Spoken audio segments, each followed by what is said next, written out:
Good evening, BSTV, and welcome to Virginia and the Backfire Simsport TV TCR Challenge Cup, Season 23, Week 9, and it is a massive howdy from Virginia International Raceway. I'm Pete Bingham, and I am with all of my friends tonight in the booth. I've got nobody with me, so, like Jean-Michel Jarre, I'm going to have to do all things. I'm going to have to be all things. J. Dodgy PC Corley sends his apologies. He's not able to race because his gear has betrayed him. And he's got the blue screen of death at the moment, so he's busy ripping his PC to pieces, rebuilding it again in the background, and hopefully he'll be back with us in the not too distant future. Last night, the TCR takeover, run by Jake, or broadcast by Jake Corley on the iRacing platform officials. It was quite an eventful broadcast, let's say. Go and watch it. It was a good one, and thanks to Jay for plugging BSTV in that, and he gets a likewise plug from BSTV. Here we are, folks, at one of the best tracks on planet Earth. This is the Virginia International Raceway, full circuit. We're actually looking towards, or looking over, the corner that they call Oak Tree, but sadly, the poor little oak tree is no longer there. A big oak tree, actually. But we had enough of the trees and the bushes last week, where I couldn't find a camera that didn't have a tree in it, so obscuring the view. So let's be thankful for all the bits that we do have here today, which is a view of the track. So we'll get rid of that, and I can tell you that we've got 28 racers in at the moment, although Jamie has been in pit lane for the entire session up to this point, so not sure what's going on with Mr. Wilson at the moment. Has he still got that thing written on the back of his car? Yes, he does. Where's that? Yeah, there it is. Caution. So yeah, it's going to be interesting to see if Jamie joins us. At the moment, Wobbly, as you can see, is the fastest car on track. Mr. Kneecap's there. And yeah, we've got some of the fastest racers in the field, you can see. Let's have a look at what's happening in the championship at the moment. We'll start with the pro standings. We had a points reset after a technical glitch caused by a paint file type issue, but Sam, the genius and tech wizard Boozin, has resolved that issue for us, and that can't happen again now, which is excellent. Right, okay, so we've got people on the chat. Sir Alan, good evening to Sir Alan. He loves VIR. Everybody should, because it's one of the best tracks, like I've said, anywhere. But let's have a look at this pro standing for now. Corbin, Len Corbin says bro took his joint medicine today. Okay, let's see what that means. Fee, unfortunately, is still ill, so we wish her the very best. Lots of juice, lots of water, ginger extracts, that'll do. Right, so it couldn't be a better championship in all three disciplines. I was looking at it before with my jaw on the floor.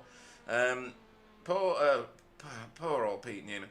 He's been beaten up a few times this season, and he's got 963 points.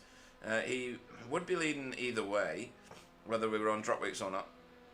We are on the column on the right, and then Jamie Wilson, who has the first real sniff of getting his hands on my wood, is in joint second with Jaden Scotton, both on 926 points, but they are by no means safe.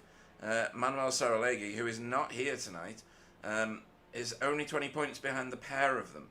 And then not far enough behind them, for their liking, is the ever-present, multiple previous champion, Stephen Walker.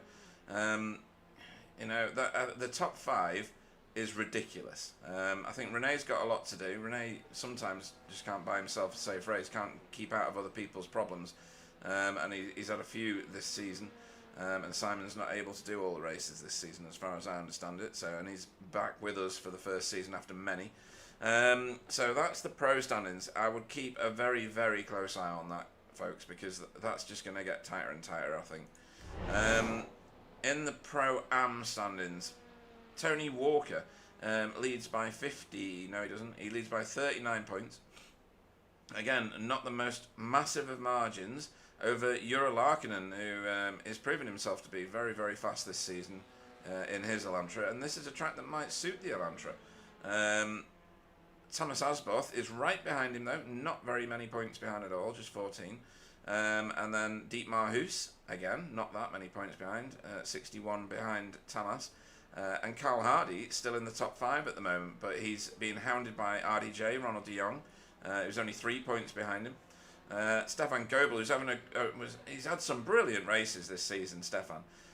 He's in 7th at the moment, just needs a few more decent results, and he'll be in that fight in 5 at the top. So again, a very, very close racing and point scoring throughout the Pro-Am field, and then this kind of happened. So Stefan Klauger at the minute tops the AM class standings on 579 points. Not a favourite track for Carl. Well, that's a problem, isn't it, for him? Also known as Duff. Is Carl in the session? Yes, he is. He's doing very well in the session, so he can't be disliking it that much. He's 5th, and he's the top Pro-Am car in practice at the moment. Right, let's get back to this. 579 points for Stefan. Andy Littler is in 2nd place, having a roaring season. 555 points, only 24 points behind the leader, but only 3 points ahead of David Ayres, who everybody has to beat because he flashes his lights in an annoying way. Andy Littler and Fee's teammate Chris Dixon is in 4th with 540 points, still in with a shout, as are the next 1, 2, 3 drivers, I would say. Ollie Payne, Fraser Geraghty and Mika Santa Helena all are doing splendid work at the minute. Kneecaps is feeling strong, is he? Right, okay, must be all the climbing he's been doing lately. He's another one on the bouldering addiction now. So yes, each of these 3, we were thinking it was just the Pro-Ams and the AMs last week. The pros have got involved now in all this close point scoring. Then we've got the team championship.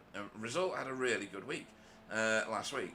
And they have maintained their top position, being hounded though by that 2-man Team Chimera and BSTV there in 3rd, keeping Hydra Race at bay for now. It's a bit of a bigger jump down to Hydra Race Racing Forces. Driver of the meeting. I'm only going to get 1 point this evening because I'm the only one in the booth. So they better earn it as we get a 29th driver into tonight's session. Chris Dixon's just joined.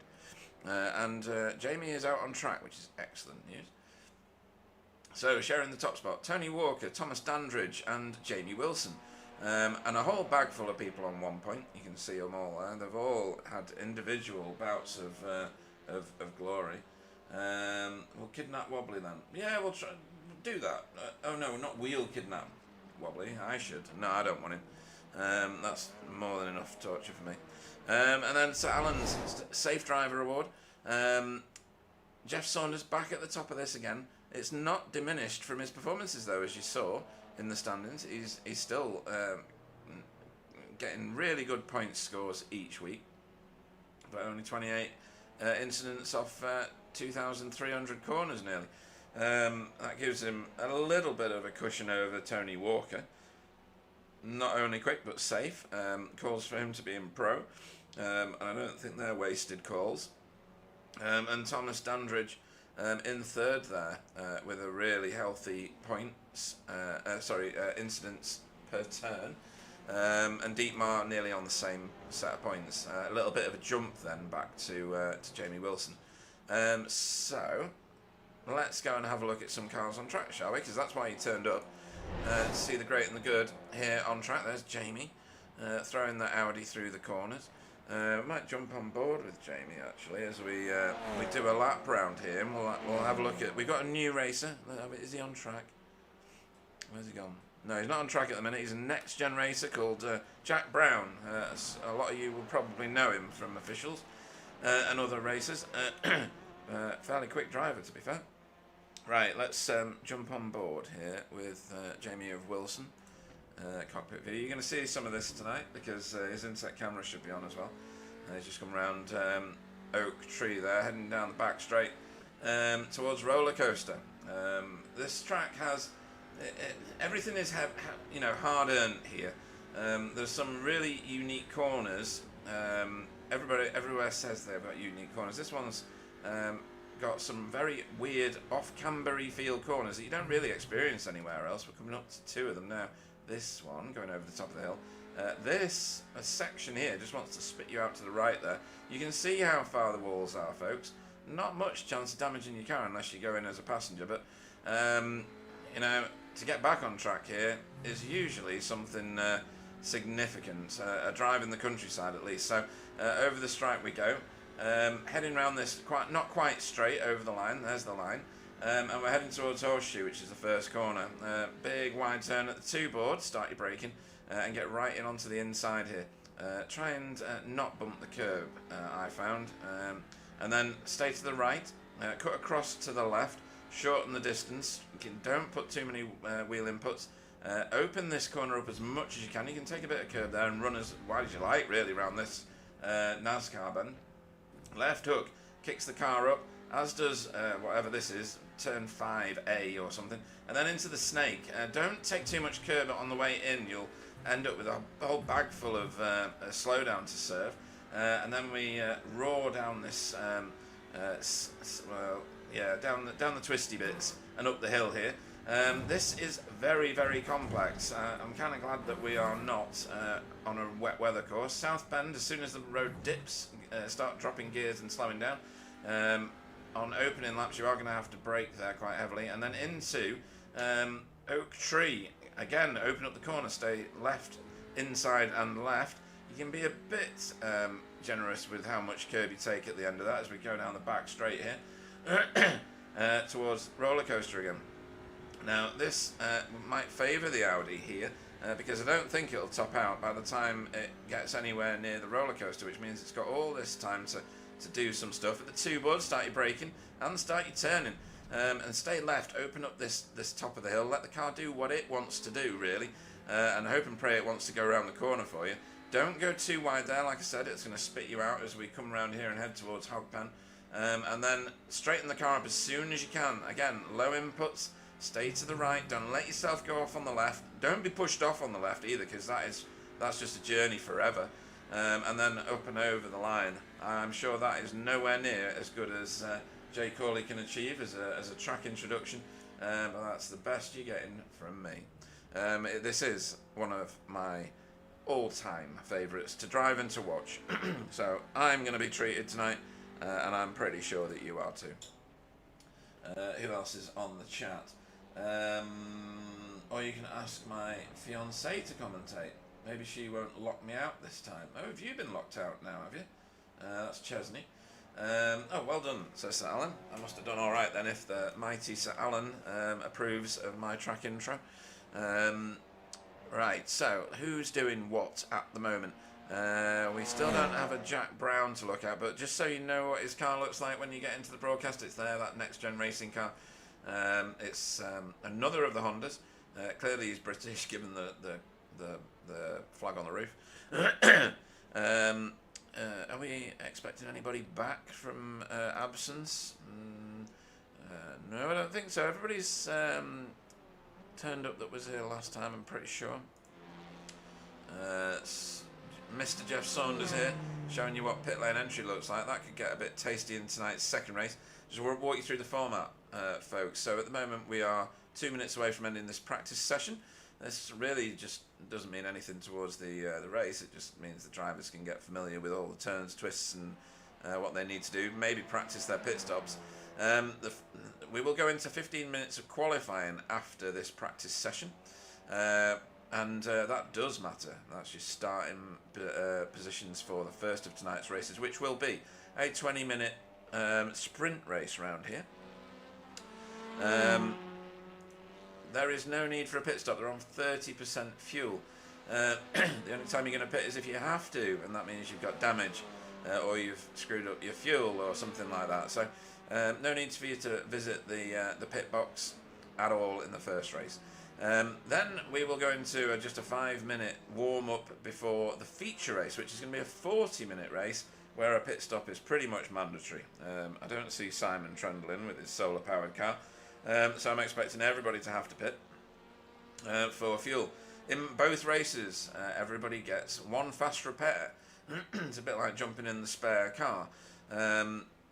Towing around this track is an awful experience because it's a big track. Yeah, this is a 2-minute lap, 1 minute 56 lap for the really fast guys.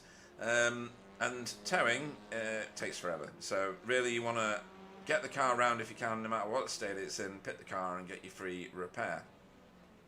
Everybody gets up to 15 incidents before they have to do a drive of shame. You pick up 1 incident for an off track.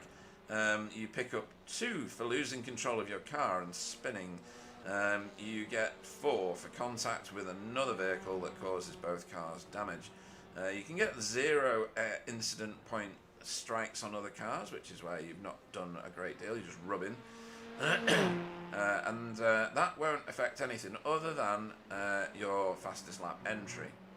I think I've covered all of the bases there for anybody that's in here and new to the BSTV format for this TCR Challenge Cup.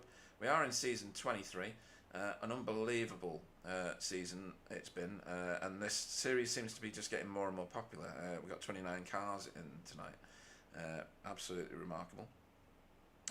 Let's go and have a look at pit lane, because this will be a hive of activity now as people come out here trying to make the most of the just 15 minutes. Now you think 15 minutes, crikey, that's nearly as long as the first race, Pete. But to optimise it, you've got to be on the lowest fuel you can manage to get. Wobbly's straight out there, gets himself free track ahead of him, nobody in his way. You've got to make the most of everything, because you're probably going to pit your car or reset your car. You don't get punished for that in the qualifying session. You don't have to tow or anything. You just get reset to the pits. You know, you want to go out with the least amount of fuel possible to do 1 outlap, possibly on a track this long, 1 lap this long. Just do 1 running lap maybe. Maybe 2, because you want to get the tyres up to temperature. With these cars, sometimes it can take a little while to get that done. This is one of my favourite little sections, going up these S's when you've got the right camera on them, and you can see how much elevation change there is, and the peaks and the troughs of all these bits of track. This really is a dynamic track. I love tracks with topography. Brands Hatch does it for me as well. It's, you know, making the most of the hillsides, and gives you real challenges as a driver, because if you get offline or out of shape on any of those corners, it really does impact the amount of speed you can carry onto the straight. And if the straight isn't uphill, like the back one here, you're in a world of punishment, because you're going to be slow all the way down that straight. Wobbly will be the first car to start his running lap. I'll put the track map up, and I'll put you a little battle box relative in the bottom right corner. Every exit is critical, says Sir Alan. Absolutely right. I'll just throw some hearts back at Kurt there, I think it was. I'm not sure. Run, Renee, run. Absolutely. Renee wants to get on the back of Wobbly's car there to try and get some tow. It's a great barometer to have, Wobbly in front of you. Let's see what else is going on. Lots of people. Well, that was a bit too close there from Carl Hardy. Maybe he doesn't like the track after all. He was very good in his practice session, and he already knows he's knackered this lap, so he's just letting people go past him. Well, sportsmanship is a big thing in this series, folks. If you want to drive in a league where the people around you race them week in, week out, but you know you can race them hard, fair. This is the one to be in, really, I have to say. You might think, well, you are going to say that, Pete. It's, you know, BSTV League, but it is the truth. Some of the others are a bit of a brawl. Wobbly's knackered that. Where did Renee end up? Can't even find Renee now. He's behind him on track still. I just can't find his name in the timing tower at the moment. There. So hopefully Renee's not picked up any incidents along the route. An incident will invalidate your lap, folks. As I said before. But yes, all of the turns on this track, all of them. There's no lazy turns here. You can't just, you know, go a little bit wider for one. Really very technical in so many of these corners, this roller coaster section. You will see battles here, and they're going to be rough, but they're going to be fair, and there's going to be a bit of touchy-feely, and that's fine. These are TCRs. They're not made of cut glass crystal. You don't treat them like your granny's china. You used to have to, but you know, now they've got a bit more about them. But occasionally, the most innocuous of hits, as Wobbly has put a time on. I don't know whether it'll be an official time.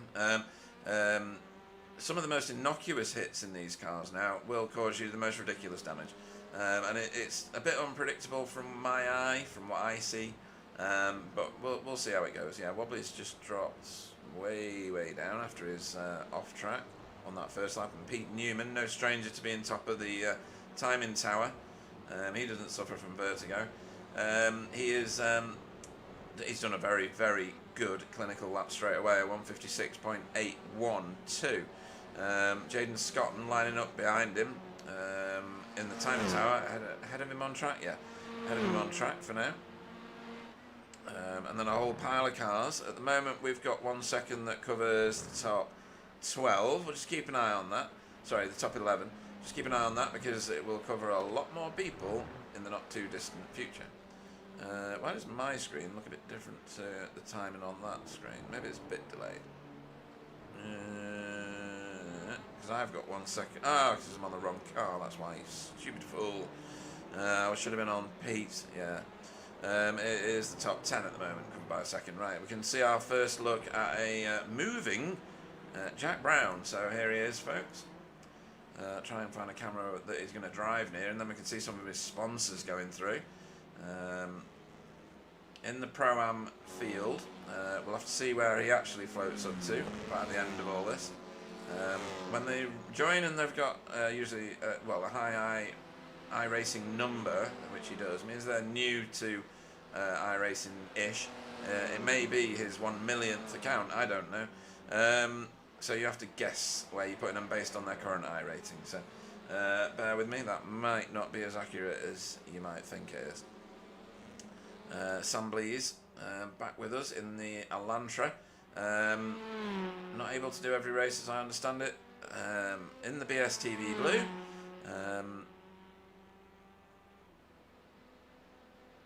Again, another multiple previous champion of the series, but not in BSTV colours.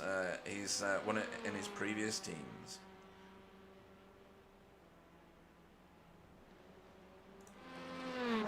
Thomas Dandridge yet to put a time on the board, but fast times are no stranger to him, so I'm expecting one imminently. There we go. So I told you so. 10th for Thomas. That's a really good time. Excellent work.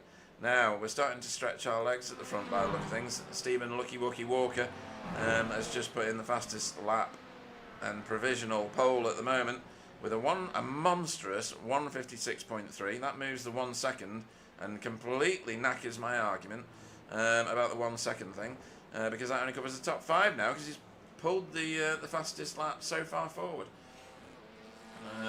Renee has been unlucky. Wish him well today, says Alan. Yes. Absolutely. Lots of people picking up slowdowns at different points on the track. Where's Pete Newman got his from? He's got his from Oak Tree, so he's still serving it, I think, as well. And it's gone now, right, okay. Where is the Audi of Jamie Wilson, usually the highest positioned Audi? And he is, again, at the minute, he's 9th at the moment. I was expecting this to be a good, strong Audi track. We'll have to see when we get to racing. Dietmar in the pits at the minute. I don't know whether he parked it. Oh, he's come back in probably to practice his starts, which is what he's doing at the minute. There's a lot of people doing this at the moment because starts on any of these tracks are massively important. If you start losing positions in the first lap, 2 laps, particularly the first lap, you're going to get freight trained by a whole load of cars because they're all so close together at the start. Really, you want to be leaping away like a rampant gazelle and away from the rest of the field as much as you can. Leave everybody in your dirt. Mika Santa Helena at the minute in that wonderful J. Cole's JC Academy silver racing livery. And that is a gorgeous one. The metallic on that is sensational. He is currently the top AM class car. Top Pro-Am is the Superfast Euro Larkinen for Hydro Race Racing Forces.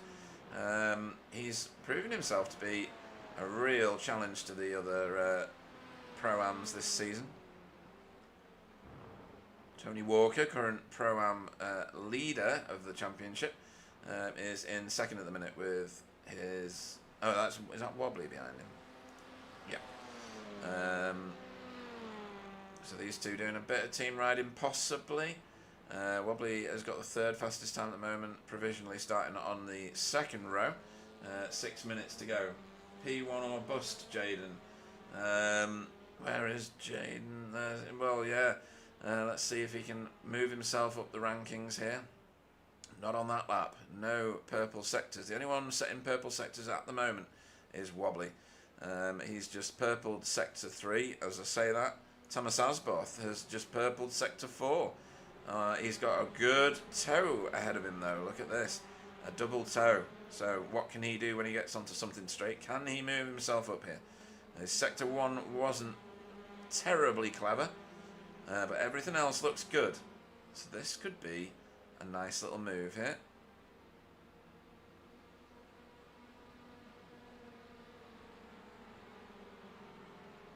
Let's see if he's managed to improve his... He has. He's moved up to 8th. A good lap there from Thomas. Nobody else lighting up the time in towers right now. Equal times, absolutely equal, between Pete Newman and Wobbly. 1:56. Oh, sorry. Pete Newman's is half a hundredth faster than Wobbly. Can you believe that? Ridiculous. And Stefan is quick here. Where is Stefan? And which Stefan? We've got 2 now. Stefan Goebel, because Stefan Klauker... Oh, he is in the session, yeah. Oh, Stefan, yeah. Stefan's suddenly jumped up the standings, up into 17th. Now the top AM class car. Didn't spot that happen. And Stephen. Stefan Goebel doing all right. He's, like I said, when I was going through the standings, he's had some really good races this season. I think where he ends up in the field at the start means he's right where all the incidents happen a lot of the time. But he steadily moves forward if he doesn't get caught in them, and he's done really well. A few cars in pit road at the moment. I'm supposing that Chesney isn't racing. On the TCR takeover last night, and he was saying to Jay on the chat that he's crashed in each of his races. Well, this could be the race where he doesn't, I guess. Or he might be starting from the back. That would be the traditional Jeff Saunders position. That's what he used to do. Now he's getting stuck right in there. Where is he at the minute? Because he's usually got some good times in him as well. Jeff Saunders, yeah, 21st. And another wonderful standout livery from JC Academy there. JC Academy Silver. Lovely. Another Audi. In fact, he's the second of 3 Audis in the field. David Ayres being the other one. He's using his as a lawnmower though.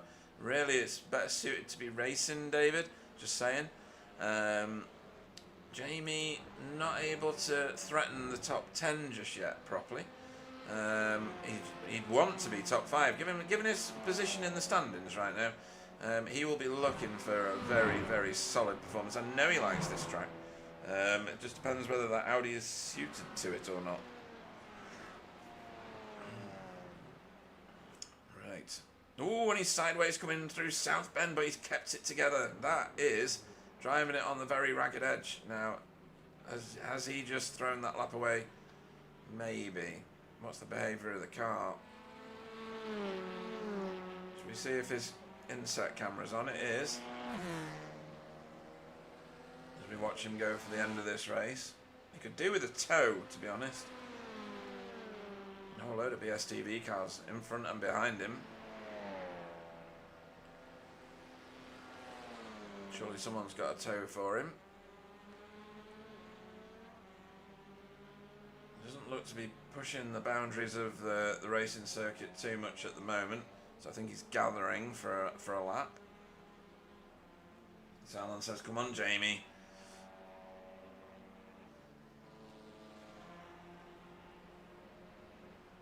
Oh, he's gone to the pits anyway. Right, let's have a look and see what else is going on. Stephen Walker. Ooh, that might have been wobbly on a teammate takedown. Usually intentional, I have to say. If you've ever been one of Wobbly's teammates before, you'll know exactly what that feels like.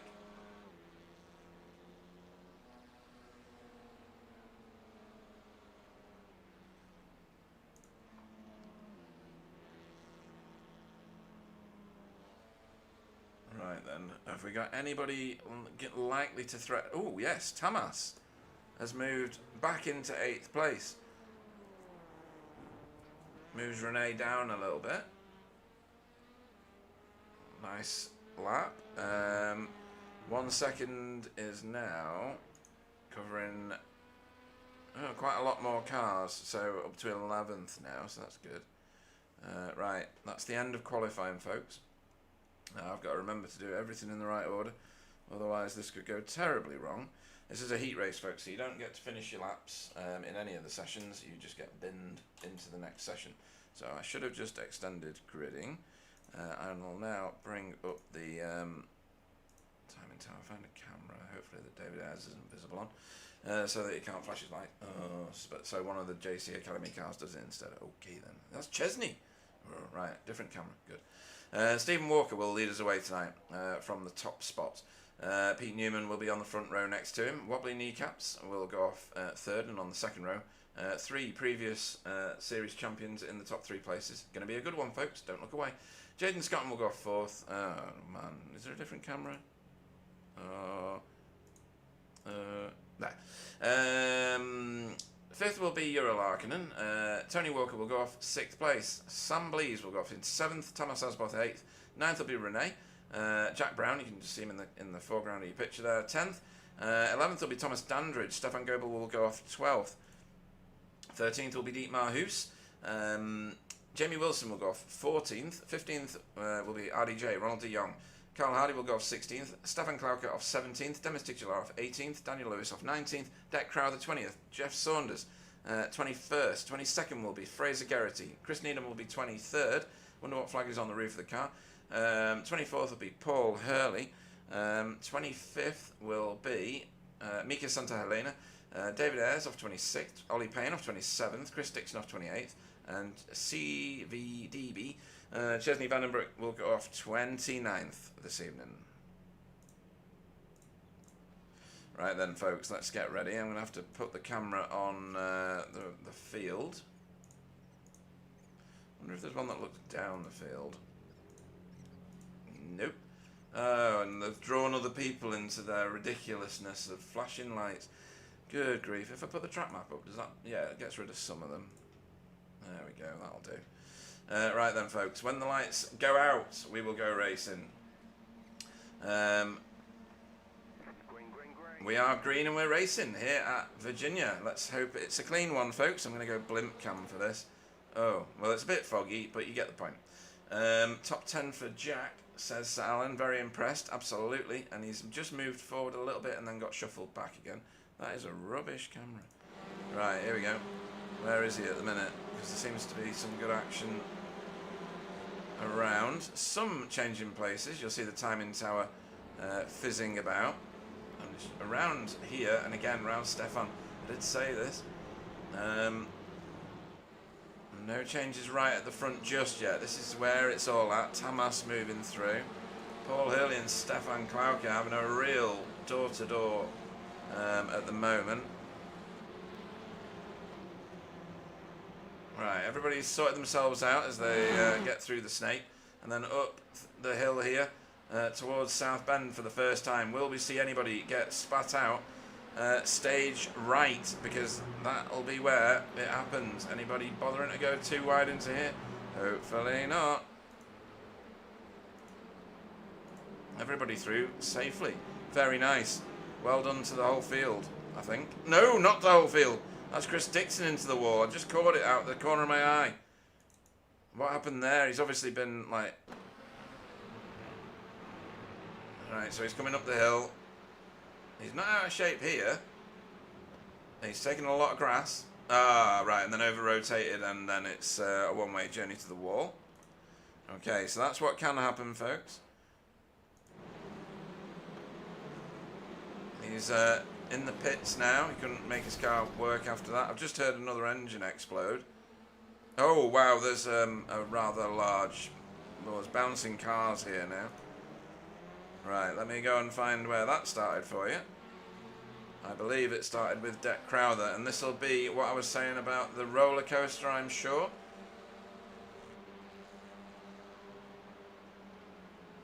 Oh, that looks like a technical issue. That looks like someone who didn't have any steering, maybe? I'm not sure why that car would do that, but yeah, that was Deck Crowther going straight on. Very, very odd. We'll have to autopsy that later. So the top three have broken away. No, top four, is it? Top four have broken away a little bit. But Tony Walker is bridging the gap now, and he's got sister teammate. He's in the blue team. Sam Blees behind him, so he can concentrate eyes forward on the back of Jaden Scotton's car. We got three in the pits. Fraser Garrity leaving the pits after... Ooh, we got 2x2 ahead. We had 2x2 ahead, and they filtered themselves back in again. Wobbly trying to overtake Pete.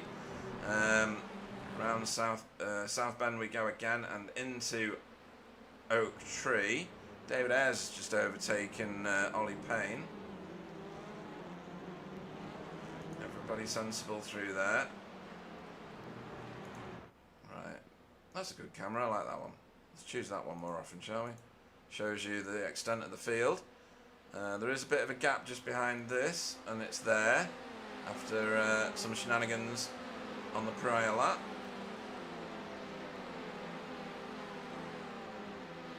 Mr. Walker's going to gap them, Sir Alan's saying. I think you're right.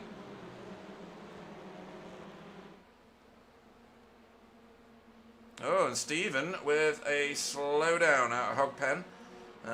Or somewhere through the roller coaster section, so that isn't, well, it depends. We're on a dry track. Wet tracks, you can burn them off pretty easy. Dry tracks, no. And so Alan says ack and double ack. So Stephen trying desperately not to lose this lead, still got the slowdown even now. As three cars are going to pass him, he can't do anything about it. He's going to have to just get offline, burn that slowdown off, and he's got rid of it now. But his brother's on him, and Sam Blees is challenging Tony for an overtake sideways through left hook. And close right behind, so that's brought the rest of the field together. The top three now, minus Stephen Walker, are setting off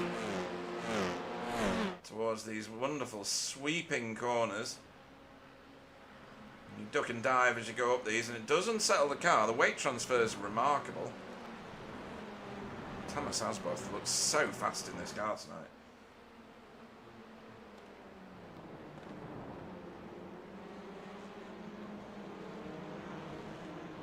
And off we go, down the back straight here. Oh, that looks like a good corner from Sam Blees. I think you might see something happen here. He might pop out of the toe, I'm not sure. He'll want to be at the front. He's just a racer. He only knows one way, and that's forwards. There's a big battle brewing a bit further back now, around Jeff Saunders here. He's closing in on the car in front, and then the little gaggle behind also. But this is where most of the contentious issues are right now. Around about 7th place, this battle just here. Jamie Wilson's at the back of this. I'm just going to release his camera for you to view. This is from his VR set. That in front is the new driver to us, Jack Brown, in the bottom inset picture, that is. As Ura has a good long stare at the inside of Tony Walker. This is for the top of Pro-Am. And Tamas says, no, I'll have that, thanks. No messing, straight round. Nice and safe from both of them. Oh, it takes two to make a good corner, don't forget, folks, if you're thinking of joining sim racing for the first time. And this is sim racing, this is not a game. This is, well, it is, but it isn't. It's a very expensive game. And it soaks up an enormous amount of your time, and for all the right reasons, as Wobbly has a good long look and shows himself in Pete Newman's mirrors massively. Thomas Dandridge has now picked up the evil slowdown in the Snake, so he's going to have to serve that somewhere. Chesney, where's Chesney? Don't know where Chesney is. Oh, there. It said he had a bit of a wobble, but nothing to see. Right, so at the back of this little queue here is Jamie, and behind him Dietmar has just overtaken Thomas Dandridge. Stefan's just overtaken Thomas Dandridge, and that looks like, is that Daniel? No, who's that? No, it's Carl. My apologies. Ooh. Oh, why is RDJ all the way out there? So, bit of a braking issue. No damage to that car, so he'll spend the next 20 minutes trying to find out where the track is. He got a slowdown in that as well. Thanks, iRacing. Just when you've been, beaten up enough, here's a slowdown.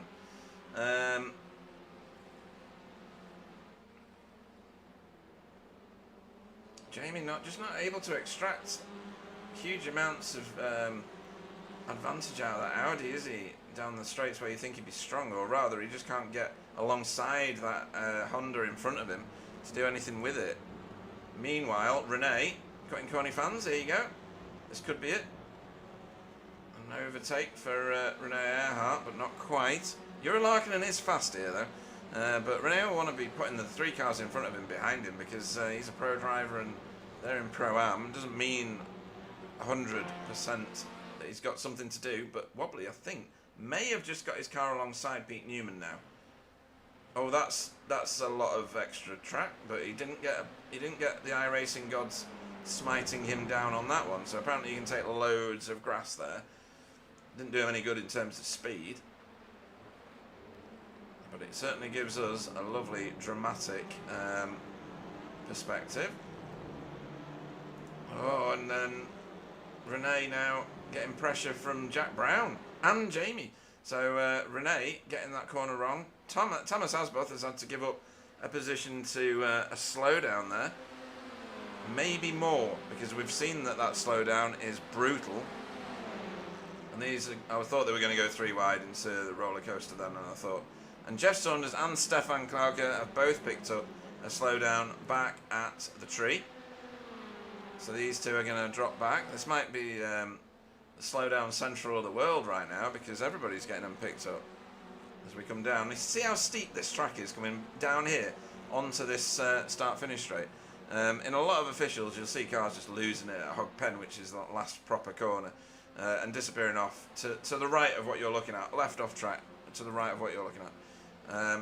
Right, Jaden under pressure here from Stephen Walker.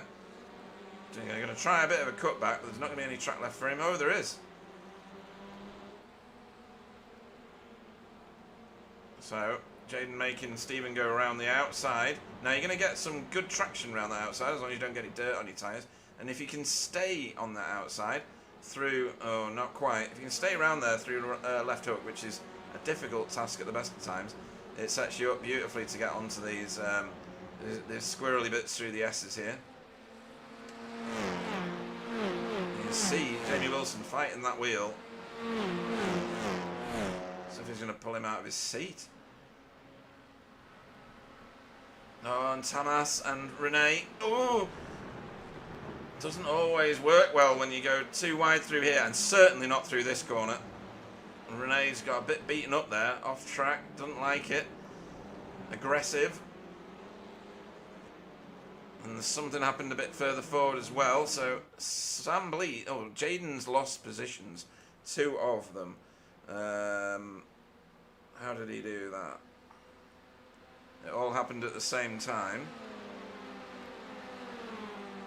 I'm not looking away at the minute to replay anything because it looks like Jaden wants his position back. Sam Blees knows where to put his car though. Seasoned veteran of being race leader and positions leader. This is all still going on. So Jamie's moved forward a little now.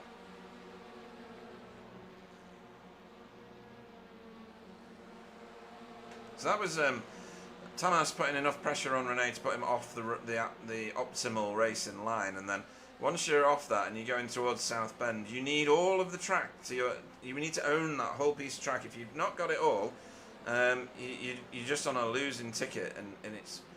Renee did exactly what he should do. He's nearly driven into the back of Jamie there, just a bit enthusiastic, and some of the cars behind have done the same. Has someone greased the track there or what? Dietmar off the track and now back on safely. Carl Hardy stayed out of that as if he was giving a position back. Dietmar's away in the weeds and resetting the car, so has he taken damage? Let's have just a quick look at that on the run into that corner. And Jack Brown is now off track and dropping.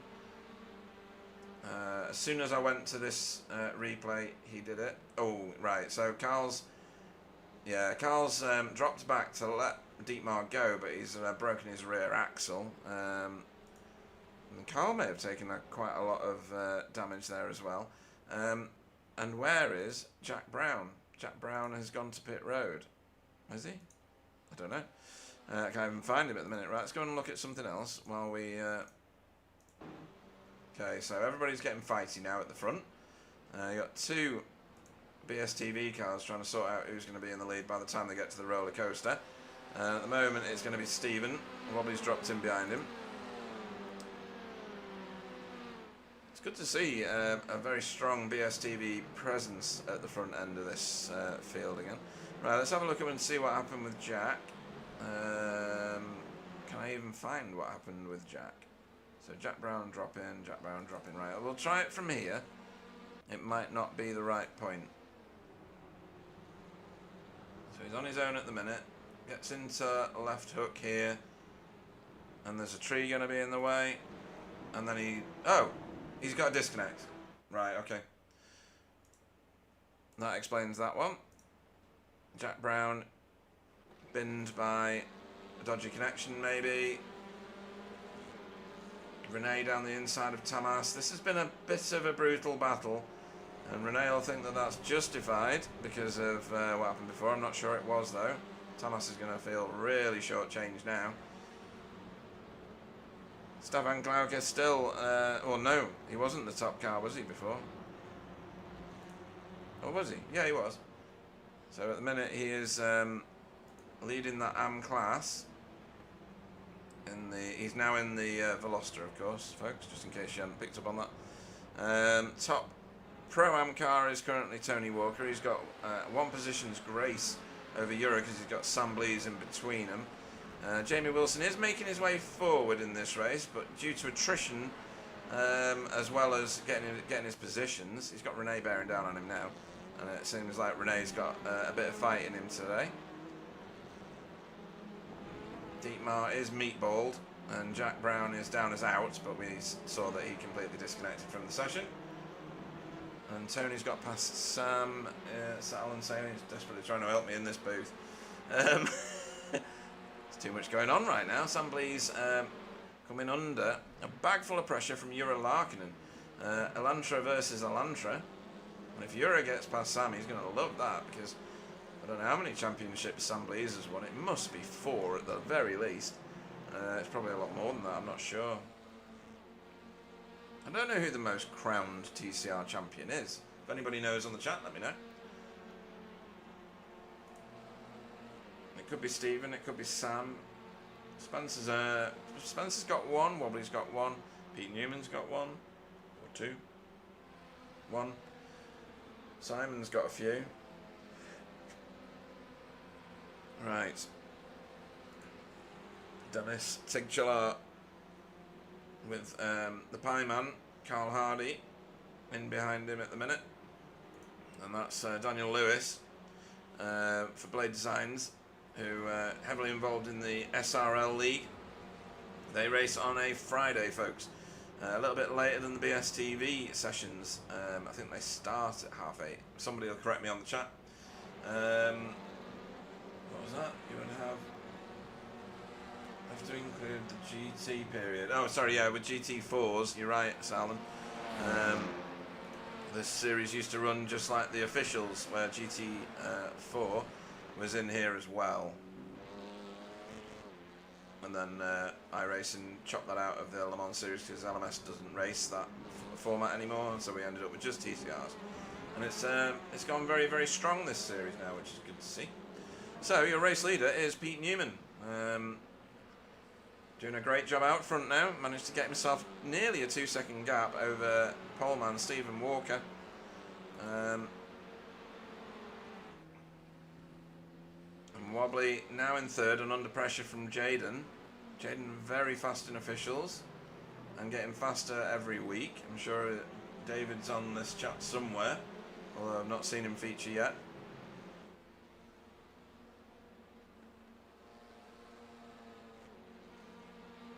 Wobbly defends that for another lap. It's getting a bit racy back here now.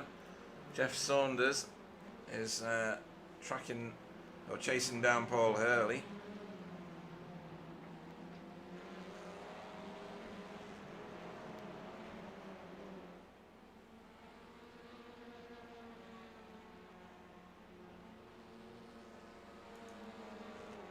And the insignia car there, Paul Hurley. Another one from the SRL League. We do share drivers quite a lot, which is fine. It means that they're more familiar with more races. Oh, and Pete Newman with a slowdown out of left hook. This is going to punish him quite a lot, I would think. We've seen how long these slowdowns last for, and it is an eternity. I'm going to switch Jamie's inset camera off until it gets more interesting. Then we can see the battle box at the minute. You can see the time difference as it comes down. Look at it burning away. For Pete Newman, he's getting absolutely hunted. He's got rid of it now, but that's put Stephen Walker right on his 6. This one's going to be tough. Stefan Goebel and Thomas Dandridge absolutely having a ding-dong battle here. I don't know what was going on there between them. We're going to have a quick look at it because there was a lot of space between them at the end of that, and Jeff Saunders now has decided to get particularly racy all of a sudden again. Oh, right, Stefan was serving a slowdown. It's happened ahead, is it? Don't know.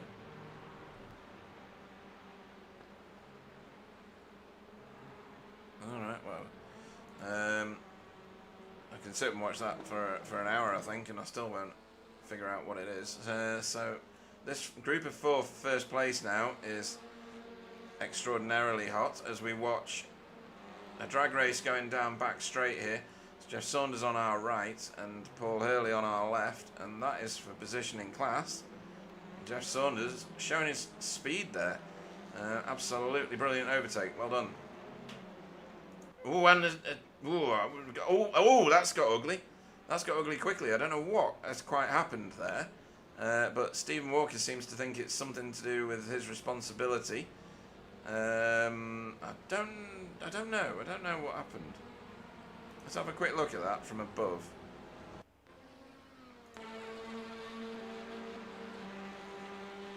Where's this taking me back to? Oh no, this is it. Alright, so Stephen's, well, kind of sent it. Oh yes, that is very much Stephen's issue. Very late into the corner. Put a first class stamp on it and sent it. But gave the position back, so levels of anger will be muted somewhat. Right, Jamie's been caught by Renee. And this is in class points, so Jamie's not going to want to just give this up. There's lots of battles everywhere. You can see him on your timing tower. I don't know which one to look at the most. That one might take a little while to come to the boil. Other little battles going into Oak Tree. They do seem to close up very quickly under braking. Some people have got later braking points than others. Chesney Vandenbroek's doing alright. He's up to 23rd. Good result. Oh, and David Scotton is on the chat. Ever present, he says. Favourite night of the week. Oh, that's really good. I like that. Oh, you can come back every week. Oh, that's good, yeah. Oh, and here we go. Paul Hurley and Stefan. Yep, Stefan Klauke. Usually the car on the outside here, so it's Stefan currently in the Porsche livery. Wins out, but he's been very, very generous there and left Paul masses of room. You can see Jeff has just driven off into the distance and gapped them fully. Right, there's something going on here. Stephen Walker. Oh, right, have I missed the end of the race? Yes, I've missed the end of the race. Oh, dear. This is what happens when you don't have a second in the booth, folks. No, not the white flag marking. It was the checkered flag. Right, I'll run us through the end of that race. There were no significant changes at the front, were there? No. Well, that was a busy one, and it caught me out there. There was just so much going on, I didn't even realise it had finished. A few cars still to get over the line. Fraser Geraghty being the first of them. A few positions recovered for Chris Dixon after his exit from South Bend that wrecked his car. Unusual line there from Fraser coming through Hogpen, but he's managed to get around. Hopefully with flashy lights. That's the time to do it. The only time to do it. Well done, Dietmar. Some way back after Carl Hardy broke that right rear axle on that car. You can hear Chris Dixon in the background behind us. I think he's at the top of the hill at the minute, or something like that. And over the line comes Dietmar. He'll have hoped for better. He's in the championship. And over the line he goes, in no rush, parks it. And there's Chris Dixon. He was closing, but only because Dietmar was well off the gas. And over the line goes Chris Dixon. Which proves that you should always finish your races, folks, even if you think you're on a calamity. These guys are just racing on the outlap, on the post lap. Right, we're into a little bit of quiet time now, a little warm up for 5 minutes. People sometimes practice their pit stops. But your finishing order was the winner, Wobbly Kneecaps for BSTV Esports. Jaden Scotton finished in second place for JC Academy Gold. Tony Walker finished third but top of his class in Pro-Am. So good points there for him for BSTV Esports. BSTV have mopped up a good amount of points there for that championship. Pete Newman finished third in class, fourth on track for Result Clothing after his incident caused by Stephen sending it on him, who finished fifth for BSTV. Sam Blees finished sixth for BSTV Esports Blue. Jura Larkinen finished in seventh, second in class for Hydro Race Racing Forces. And Jamie Wilson finished in eighth place. Yep, for Team Chimera. Ninth was Renee Earhart for Cutting Corny TCR team. And then third in class, and then brings the remainder of this Pro-Am field with him. Thomas Dandridge, who was having a bit of a rough time at one point, but he's managed to make that work very well for himself for Verve Racing team. 11th was Stefan Goebel on another strong performance in his class. Well done to him for VTS Esports. Thomas Asboth seemed to be in every battle tonight on track, all at once for Spin and Toe Motorsport. Finished 12th. 13th was Dietmar. No, it wasn't. It was Dennis Stigchler for Hydro Race Racing Forces. 14th was Carl the Pieman Hardy, otherwise known as Axel Breaker, for Result Clothing iRacing team. Daniel Lewis was 15th for Blade Designs. RDJ Ronald de Jong was 16th for Hydro Race Racing Forces. Jeff Saunders finished in a strong 17th there for JC Academy Silver with some good overtakes in that. Paul Hurley was 18th for Insignia Motorsport. 19th was the first of our AM class drivers, a class victory for Stefan Klauke in 19th. 20th and second in class was David Flashy Ayres for Safeguard by Result. Chris Needham finished 21st for Airsmart Racing. 22nd and third in class was Mika Santa Helena for JC Academy Silver, with Chesney Vandenbroek 23rd for JC Academy Gold. Ollie Payne was 24th for Safeguard by result. Fraser Geraghty was 25th for Insignia. Dietmar Hoos was 26th for Cutting Corny. Chris Dixon 27th for Work Guard. Deck Crowther was 28th. 29th was Jack Brown, who had a massive disconnect. So hopefully he can come back and rejoin us. As I've just been disconnected from the YouTube chat and then reconnected again. So thanks for that, internet. Right, let's see who's out on track, if anyone. Stefan, yeah. Always worth practicing your pit stops if you haven't already. This is the only time you've got before this feature race. 40 minutes, needs a pit stop, one fast repair. For every 15 incidents, you do a drive-through. And as we saw, there's a lot of people getting slowdowns. I don't know that the slowdown is necessarily leading to an incident. Sometimes you get one without the other. Sometimes you get the incident with no slowdown.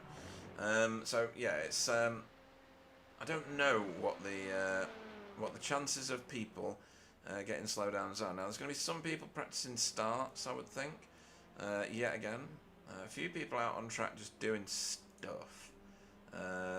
Maybe seeing what the conditions are like at this point in the race. Has anything changed? Track temperature's gone up a bit. Wind speed has increased. Lots of humidity, 93%. That'll make for a nice slick track. That's about all you can get from that one. Weather-wise, we are due a lovely... oops, wrong button. Oh no, that is the right button. We're due a lovely day here at Virginia International. Yes, you did tell me, Markin, but there was a lot going on, yes. And I'm the only one in the booth. So I'm forgiving myself for my indiscretions tonight. Thanks to everybody on the chat who's helping out. If you're watching, and there's quite a lot of you watching now, give us a thumbs up, will you? It does do a lot for social media and the spread of the channel. And it means that we can reach out to hopefully more racers. There's a lot of chat going on at the moment about the next season of TCR and various different improvements to the current cars and the inclusion of possibly a new car. I don't know what the details of that are, but it's being spoken about a lot, and usually that means many more people are attracted to the series. So and that's not necessarily a good thing. So if any of the seasoned BSTV viewers and racers, they will attest to this, it sometimes brings the people you don't want, as well as increasing your numbers. Now we don't really need a lot more numbers in this series. It's a big spectacle when you get like a 50-car grid. We've had them before, but they are quite chaotic and they're almost impossible to broadcast effectively, you know, to keep everybody interested and such. Right, reverse 15 places. Now we will notice who is at the front. Right, let's find a car that's actually on track. Let me extend gridding. There we go. Let me show you your grid, folks. And Daniel Lewis will lead us away for Blade Designs with Carl Hardy next to him on the front row. Hopefully all those pies he's eating won't slow his car down too much on the launch. Demis Tigchalarov third. Fourth will be Thomas Asboth. He was so fast, but in so many battles in that first race. Stefan Goebel, he'll be hoping for a really good points haul. He'll start at fifth. Sixth will be Thomas Dandridge. Rene Earhart will start seventh. Eighth will be Jamie Wilson, will put his camera on. Ninth will be Ura Larkinen. 10th will be Sam Blees. Stephen Walker will go off 11th. Pete Newman off 12th. 13th, if I can find the button, will be Tony Walker. 14th will be Jaden Scotton, and Wobbly's punishment for winning the first race is he starts 15th in this feature race. 16th will be Ronald de Jong, RDJ. Jeff Saunders off 17th. 18th will be Paul Hurley. Stefan Klauke, stop flashing your lights. 19th will be Stefan Klauke. And 20th will be David Ayres. 21st will be Chris Needham. Mika Santana off 22nd. Chesney will go off in 23rd. Ollie will go off 24th. 25th will be Fraser Geraghty. Dietmar will go off 26th. Chris Dixon off 27th. Deck Crowther off 28th. And Jack Brown, we hope he joins. Oh, he's here. Right, that's good. He'll be 29th after his disconnect in the first race. Right. Let's go all nice and prepared. Daniel Lewis with everybody staring at him. No pressure, Daniel. Just saying. Let's get a camera. That'll do for now, I guess. I'm going to position it here on Demis. Why do I keep doing that? See the words, can't say them. Someone's wearing their light bulbs out at the back there. I'm sure one of them is Chris Dixon. Let's see what this start has to offer. Usually we're waiting for the super fast because they like to keep their tyres as hot as possible for the start of the race. Pete Newman was the last one on the grid. Oh no, he's not. Chris Needham is the last one to join the grid. And he still hasn't joined it just yet. And I think he's going to have to rush. Unless he's not partaking of the start. He's in pit road at the minute. You can see his car at the top there. He's starting from the pits if he starts at all. And we are go for this feature race. Chris Dixon's got a black flag. He's jumped the start. Oh, and 3 wide already in the midfield. Well, midfield towards the front of the field, of course. This is where all the pro-ams are at the minute. Oh, and that's hot in from Tamas. Battles going on here. 600 wide apparently, and like 6th or 7th around Jamie Wilson. I was going to put his camera on, wasn't I? Fool. Right, there we go. David Ayres is down as crashed. I don't know what's happened to him just yet as BSTV cars go into left hook side by side. Everybody's going in side by side. Thomas Dandridge making his way through here. Oh no, he's making his way backwards. That is Sam Blease out in the weeds. And that was free positions for some cars. Sam Blease has done what you should do there and just kept your foot in with the slowdown, get as much advantage before it kicks in as possible. Hopefully nobody takes each other out. Right, first time into South Bend. Renee's through, unhindered. So is Sam Blease, but he's still holding that slowdown, and everybody's looking on the inside and outside of everybody. Oh, that's a shove from Pete Newman on the back of Wobbly. 2x2 here as well. Excuse me. Jeff Saunders trying to go around Paul Hurley there. That's a battle that was carrying on from the last race. Chris Dixon, he's in this here, but he's going to have to serve some sort of penalty. And that is Chris Needham there in the background. What's he got on the roof of his car? Oh, he's got his normal normal lid on. Last season he was doing a different roof flag for wherever we went to. It was wonderful.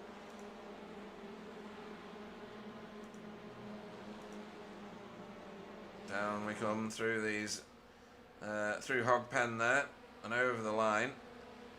Daniel Lewis is still your race leader right now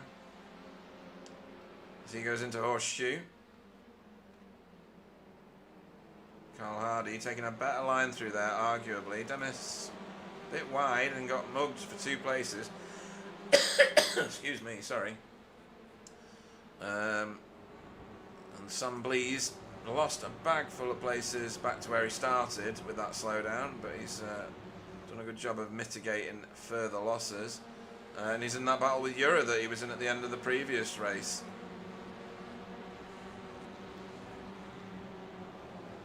Tiny start, says Sir Alan. Some really good driving, absolutely. Right, Chris Dixon has been in and through the pits. Stefan Klauke has now picked up a slowdown. And we're side by side further back with Chesney and Jack Brown. So Jack Brown making his way through. Somebody's off the track. Oh, and this is oh, that was nearly a massive crash. That was nearly enormous. Pete Newman in the midst of it all as well. Well, you saw it all pretty much happening. Why is Paul Hurley dropping backwards? He's dropping backwards because Stefan is... well, he's got his teammate now to shove him down the track, has Paul Hurley. Fraser Garrity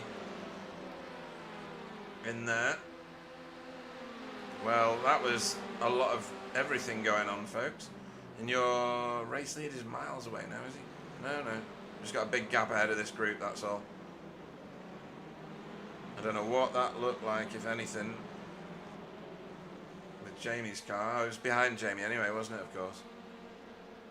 Right, this is quite a heated group.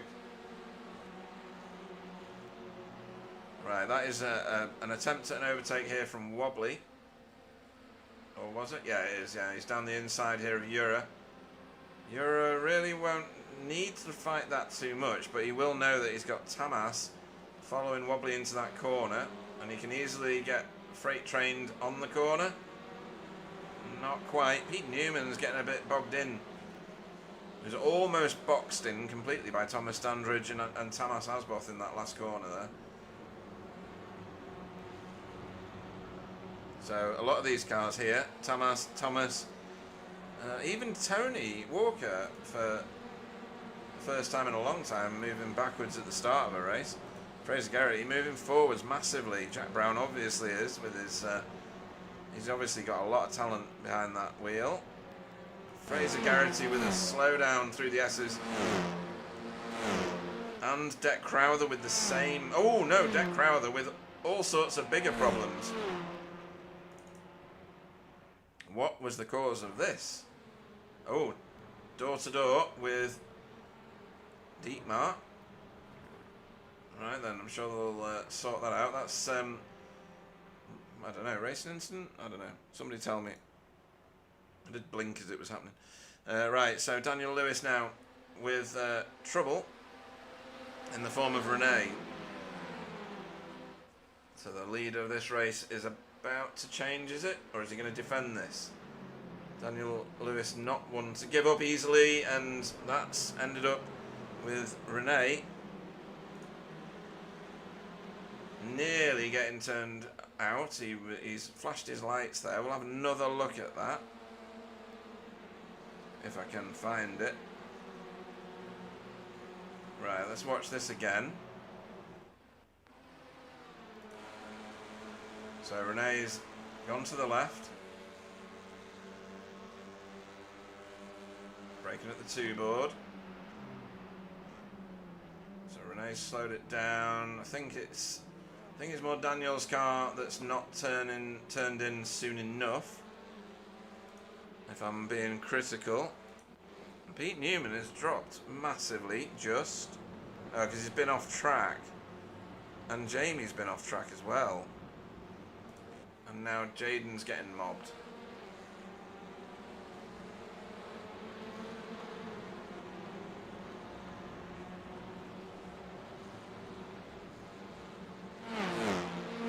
I wasn't watching the inside camera, so you guys probably know better than I do what's going on with that.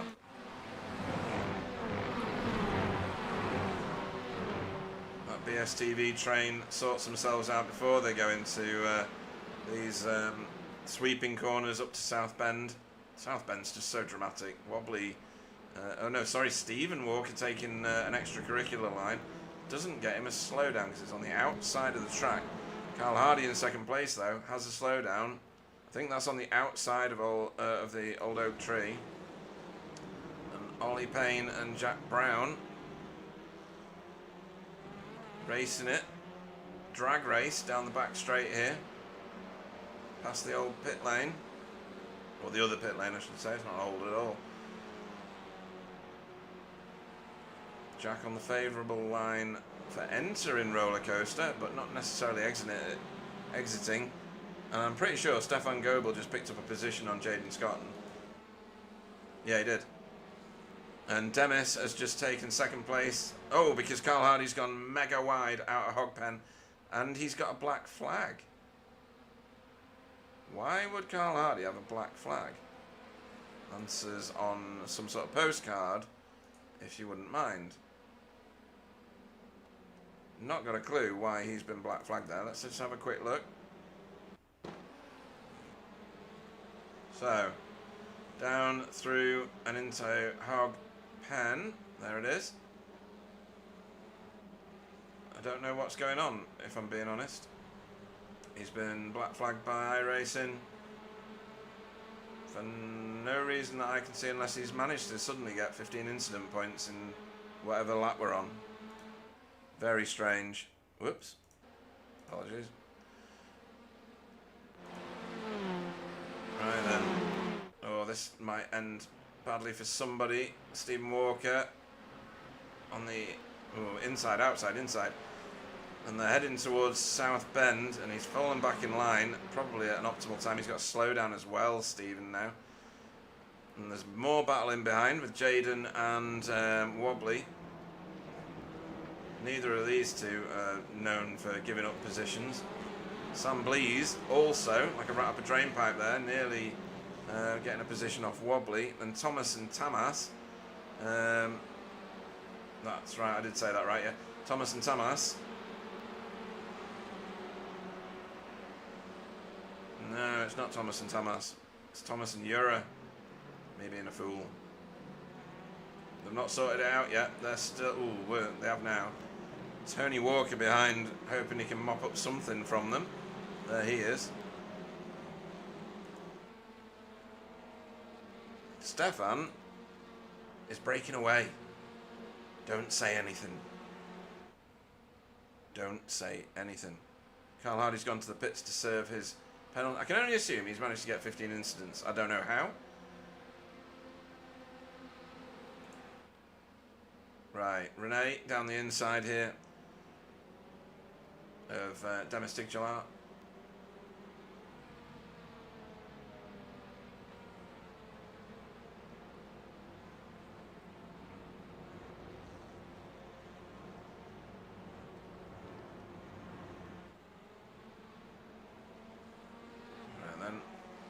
Pete Newman now making his way through on several cars at once. No, that's Jeff Saunders making his way through, or trying to, on RDJ, Ronald de Jong, but not managing it on that occasion. He wanted to follow Pete Newman through there, I think. Right, Fraser Garrity with Dietmar and, is that Jack? Yeah, Jack Brown behind him. Too many cars in shot for a minute. That's a bit rough going through there for Fraser, but he sorted himself back into line for South Bend. Oh, and Jaden Scott now in the grass. We will have an autopsy of this one because it's significant. He was racing with Wobbly the last time I looked, so is there a clue in that? I don't know. Right, let's have a look at this. Jaden's leading out of South Bend, but slow. Wobbly's giving him a little love tap there, then stayed off him. Maybe that was enough to send him in, but maybe that was Jaden driving in his rear view mirrors too much. I'm sure David's got an opinion on this. And Sir Alan says, "Ah, oh, Sam, please." That looks like a very, very unhappy car.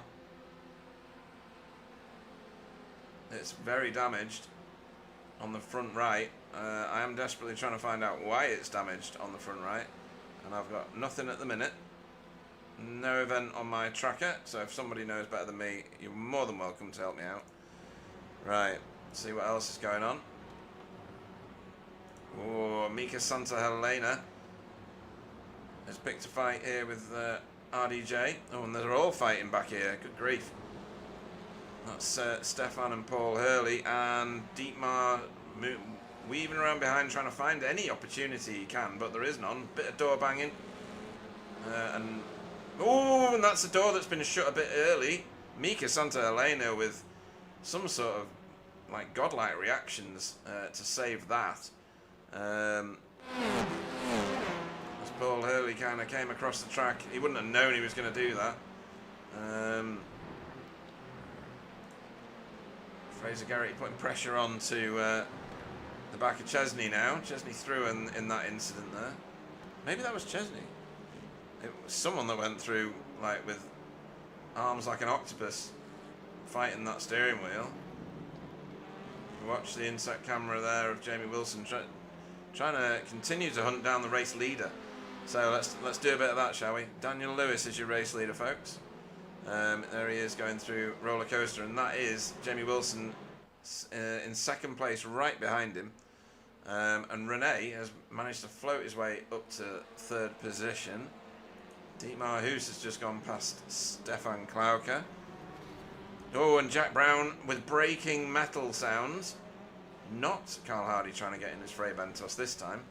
We will watch that and see what happened there. Whatever it was this. So that is Chris Needham on the left-hand side of Jack's car. There's a battle ahead. Oh, right. So that's two people going into the corner, and I don't know whether there was solid air between them or not, but it seemed to turn Jack's car across the front of Chris's car. Wasn't much in that, I have to say. The dynamics of iRacing sometimes can be a little bit weird. I'll pay for a hitman on wobbly. It was the slightest of taps. I think it's Jaden like driving in his rearview mirror. Renee doing the thing that I cannot stand, which is flashing your lights in the middle of a race to try and put off the car in front. Don't care whether it is a racing tactic that people use. I cannot stand it, as you can probably tell. Right, Stephen Walker has got Demis Tigchalar next on the menu. It's close right up to him going into the oak tree. And he's bringing Stefan with... Oh, Renee has just overtaken Jamie at the oak tree. And now he's already hounding Daniel Lewis for the lead of the race. And he's got a massive amount of overspeed. Is Jamie going to follow him through this? He could easily do so. He has done. And in fact, Daniel Lewis has seen the most sense and let them go, knowing it's not really his race. And he would jeopardise what is likely to be a massive points haul for himself if he was to get involved in anything like that. Meanwhile, back here in the AM class, it's all kicking off again. Chesney making his way through, or he was until he just like overdrove the top of the roller coaster, and now he's got some stuff to do again. Ura Larkin and gone to the pits. This is probably for his scheduled stop. Scheduled stops from lap 6 generally. But on a dry track, you find lots of people hanging it out there for as long as possible. As Wobbly and come on, Stefan. Stefan Goebel fighting it out. Wobbly's got the better of him. Anybody new to this channel is wondering why I'm shouting for someone other than a BSTV car. If only you knew. Sam Blees making his way back through again after pitting the car. That must have been for a scheduled stop. It wasn't. Well, it was damaged, but it wasn't the reason that he was in the pits.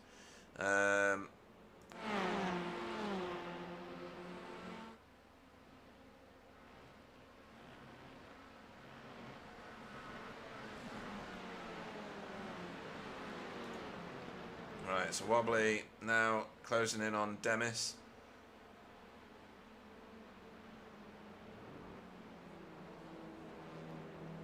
So Renee Earhart is your race leader. Cutting Corny fans, where are you on the chat? Jamie Wilson in second place, getting tracked down now by Stephen Walker. And Stephen is closing on him. He's got a good draft. Audi is a bit of a house brick going down the straights. Cuts a big hole in the air. A little bit of a gap back to these three, who are about to get together, I think. But I think if anything, Jamie's going to feel a lot of pressure. Oh, that was a big kick up on Hog Pen. Jamie's done well there to keep that sensible. Stephen's dipped to the inside here already. And Wobbly's gone to the pit, so he didn't want any part of a congested pit lane. Jamie's kind of let that happen there, I think. Sensible options. No, not at all. He's fighting it. Good on him. Stefan Klauker, Wobbly and Tony Walker in the pits at the minute. More will join them, I have no doubt. Chesney has gone to pit road. The others are in here at the moment sorting themselves out, as Pete Newman has found Thomas Dandridge on track and past him. Oh, he's been let go actually. That's wide from Pete. Might get a slowdown out of that. Not this time though. Dietmar and Mika Santa Helena making their way around and trying to chase desperately after Ronald de Jong there. Mika Santa Helena is the class leader for AM. Daniel Lewis, you'll be not surprised to learn, is the leader for Pro-Am at the minute. Stefan Klauker dropping... Oh, because he's coming out of the pits. Right then.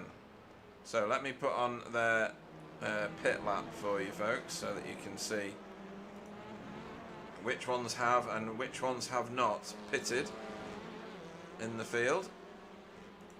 It's usually helpful because you can track where the furthest forward pitted car is based on where the rest of them that haven't pitted are. Stephen. Oh, right. So Renee was very clearly slow out of Oak Tree, and Stephen's taken complete advantage of the situation and sailed straight past Renee.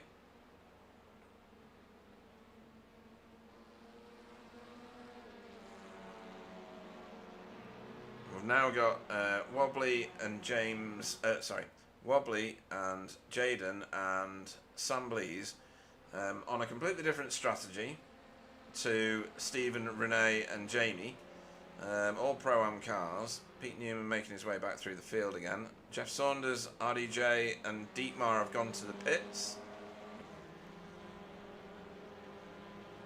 Ooh, as has Fraser and David Ayres. RDJ's jumped. No, that's only because his pit box is further forward, so we'll have to see if Jeff Saunders can get out of his pit box faster. RDJ is good in the pits, mind. Oh, that's close. Nah, Jeff's done it. That's good. You can win and lose places in pit lane easier sometimes than you can on track.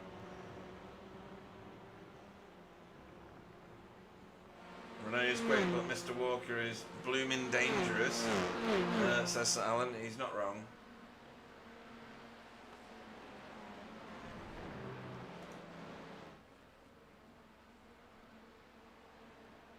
Nearly a danger to himself there. That's a lot of grass he takes on that corner. And he must be tactical because he's done it several times. Renee is keeping with him though, and he's going to get a good run here. Jamie falling a little bit astern at the moment. Pete Newman not that far back really, track-wise, from those three top cars. And it might be that he's only needing to put a thimble worth of fuel in compared to everybody else. But VIR is generally a... Ooh, Jaden's gone off track. Not enough to make a difference. It's usually a fuel-heavy track, this. You've got lots of heavy acceleration points, lots of uphill straights where you can't take your foot off the gas, and you know, you can only bleed it off when you go into corners and things. There are opportunities for fuel saving, but generally this is a fuel-heavy track. And Pete Newman now lining up Thomas for an overtake as Fraser Garrity picks up a slowdown wherever he is on track. Why have I not got the track map up again? There we go. There we go, Thomas. Is he fighting it, or is he letting Pete go? He's fighting this. He's staying to the preferential side of the track, but Pete Newman sweeps around the outside. I think Thomas has let him go there, to be fair. That was a little too easy. This is a proper battle behind Thomas, and that's probably why he's let Pete Newman go. He'll get into Pete Newman's toe now and hopefully get pulled down the road away from Demis and Thomas, who are tracking him down. It's a good tactic. I've used that tactic myself. Not very well, I accept, but I did try it.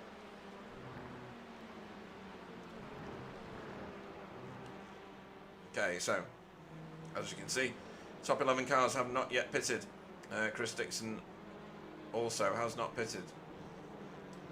Jamie still trying to stay with Renee and Stephen Walker now. Renee has dropped off the back of Stephen. Maybe had a bad Oak Tree again. Maybe Jamie's got a bit of a toe now. Daniel may have the slightest whiff of a toe.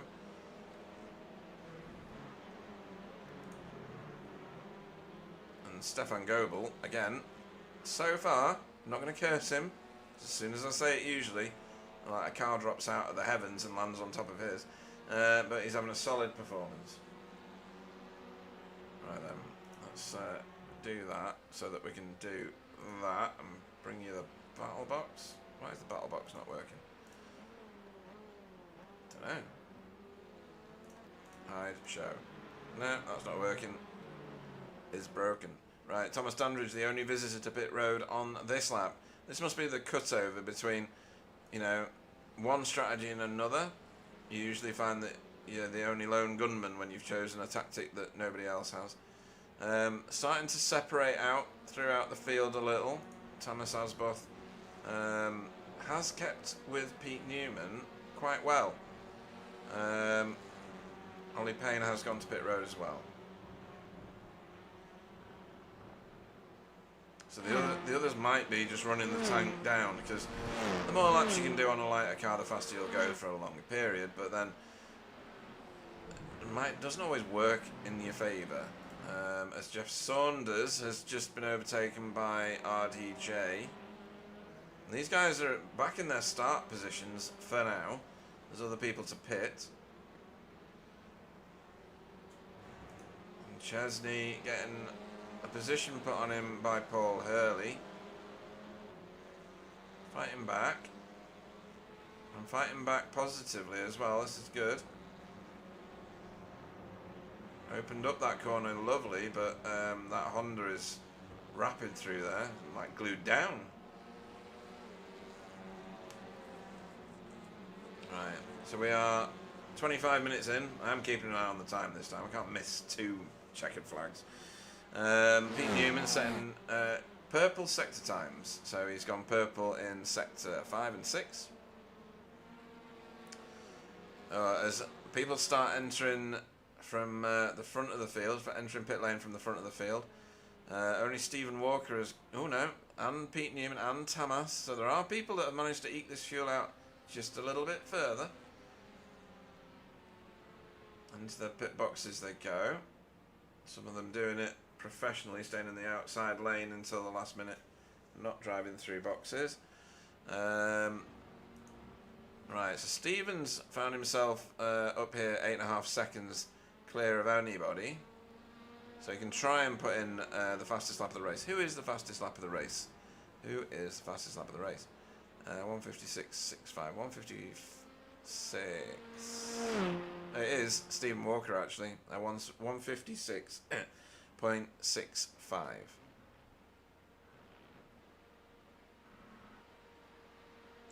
Mika Santana has just been into the pits. Chris Dixon is in the pits. So the top 5, is it? Or 4?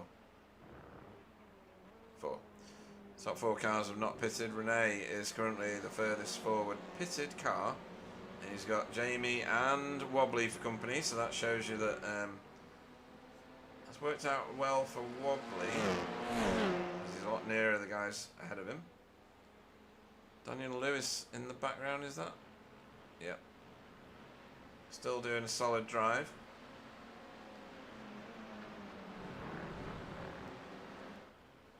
I'm assuming that we're going to see Stephen Walker to pit road, well, all 4 of these cars, this lap.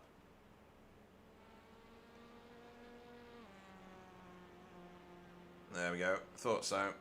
And we should see Pete Newman follow suit in about 9 seconds as we see overtakes happening. This is Jamie Wilson for the lead of the pitted cars, if that makes sense.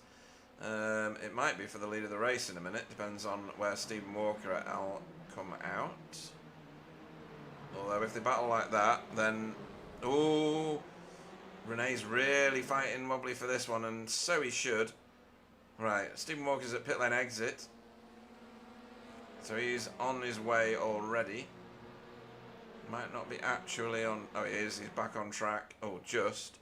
So where is everybody else? Where is my inset camera for Jamie? Can he even see?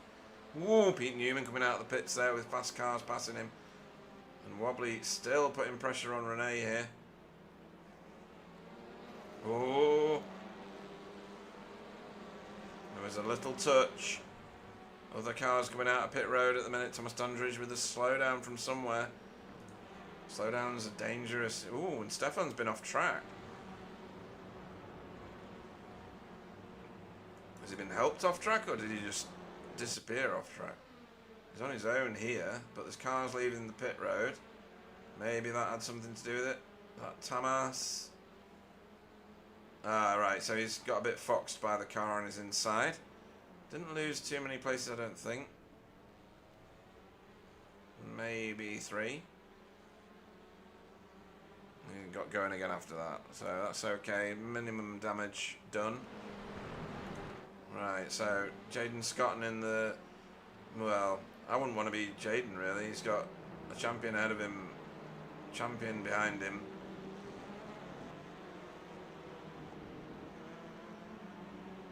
But the field's still quite close at the very front, given where we are in the race, apart from Stephen Walker, who's got himself a 6-second lead. You'll see everybody else come peeking over the top of the hill there. And on the inset camera, Jamie maybe just about still see Stephen. See what Jamie does steering-wise, now that Wobbly is basically on his rear bumper. Oh, Wobbly onto the gas very early. Very early. Oh, little touch. As if he needs the reminder that he's there. He's trying to keep him to the right-hand side of the track so that he's got a terrible turn in. And Jamie has returned that favour by parking it on the apex, and I don't blame him one bit.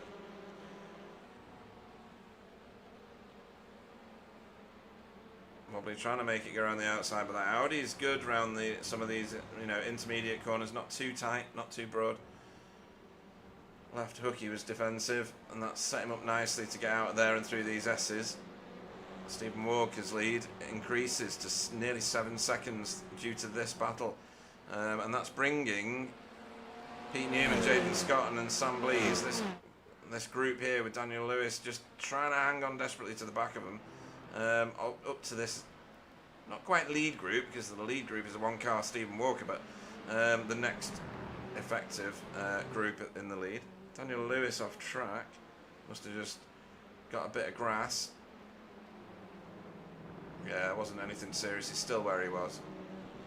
Right, so what are we going to see here? Wobbly going to try anything? He's not near enough, I don't think, to actually do anything into roller coaster unless he's going to send it on Jamie, which I don't think he would. Or I could be wrong.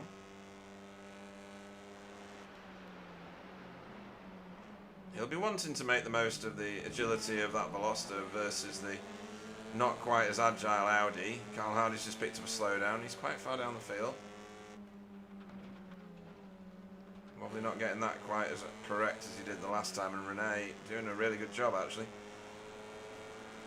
But same as we were last time, let's see what we get here. You can see Wobbly in the wing mirror of Jamie's car there, and again he's wanting to squash him onto the right hand side, stop him taking an optimal line into Horseshoe. Backs out of it. Jamie ends up going deep into the corner, and that was the tactic that Wobbly was going for. Brings Pete Newman into the equation.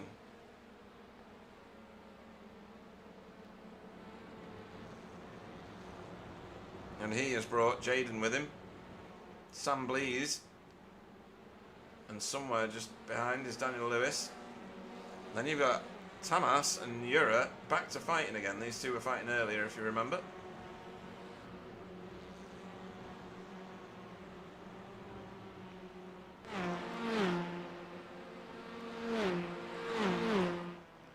So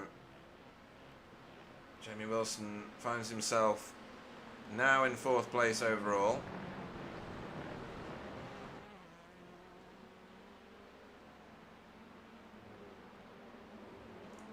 He's hoping that Renee can get on terms with Wobbly.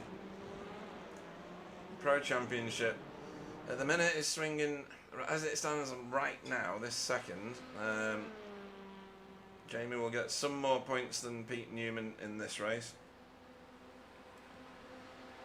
But Pete Newman won the previous one, didn't he? I think. I can't remember now.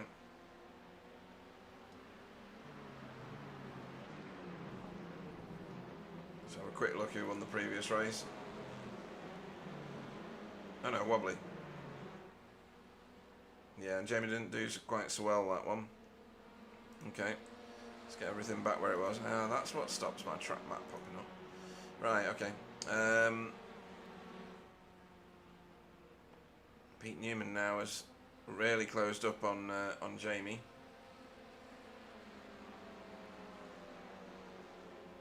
Jamie's gone defensive at horseshoe. And that's worked for him.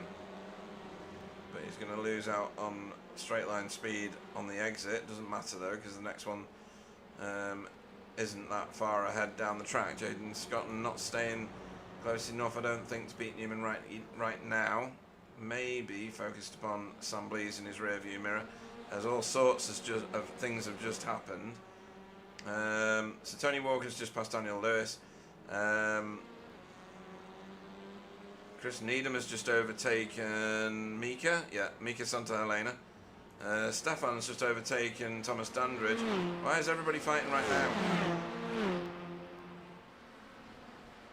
And this group is getting rather tasty. Thomas out of shape there. Tony Walker doing a great job at the minute, moving his way forward, second in class now. Oh, Tamas out in the wild. And back to civilization. Stefan right on Daniel's rear bumper there. And a better leap out of the corner from Stefan. Let's get on Thomas's nose. Thomas Dandridge's car we're on board with. Following Stefan through this gap that's now been created. I'm just going to pop up here onto this camera. All three in Velosters, all heading towards the roller coaster. Oh, and there's a touch, and that could be bad for both of them. That's the same as we saw that other crash earlier on. I can't remember who the protagonists were, but 2 into 1 at that point on roller coaster does not go, and you've got a long old journey, needing an A to Z to find you. You nearly had to pay for a readmission to the course. Stays off the racing circuit to join safely, which is what we like to see.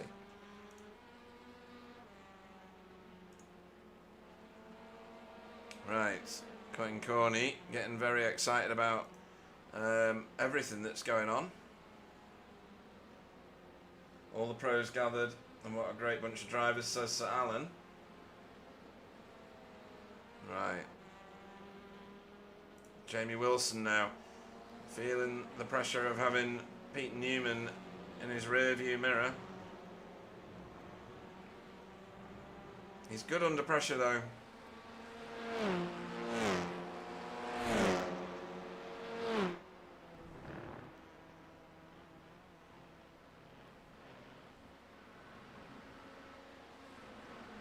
Both of them a little glued together going through that section.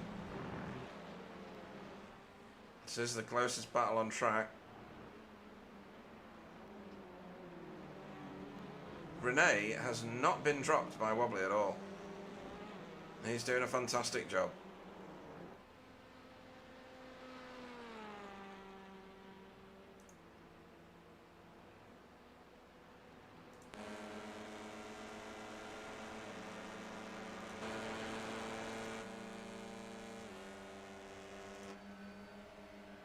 On board with Pete Newman and Jamie Wilson at the same time.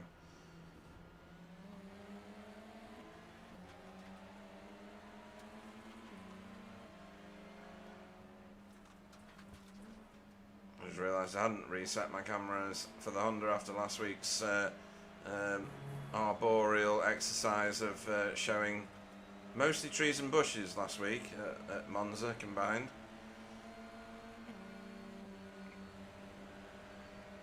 Pete having a look, but he's nowhere near enough unless he's going to absolutely jump on the brakes at the very last second, which he does not. There's a car way out in the weeds, and tell me that's not Renee. It is. Right, so we need to see what happened with Renee just there.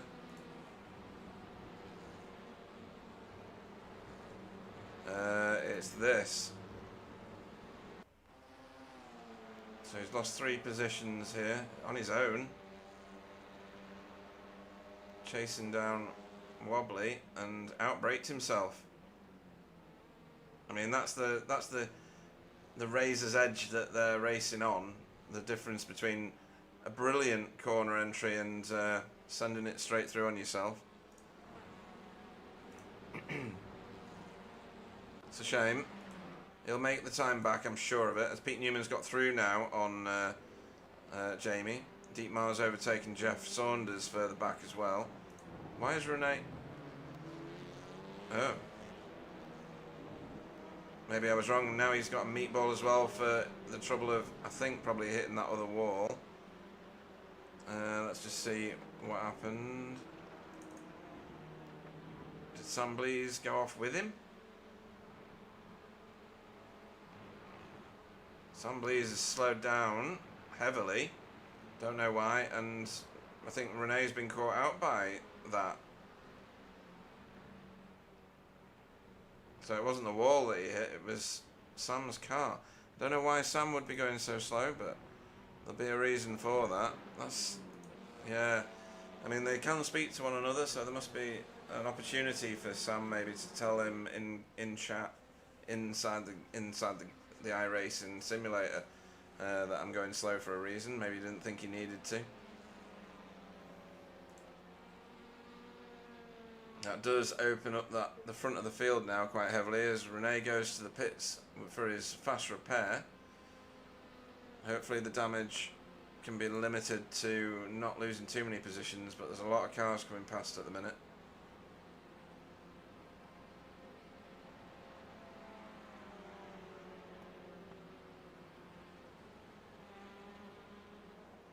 And already Renee is leaving the pits, and he'll be able to tick off some of these again before the end of... Oh, no he won't, because we're on last lap now. That's the most unfortunate time for him to get that event happen.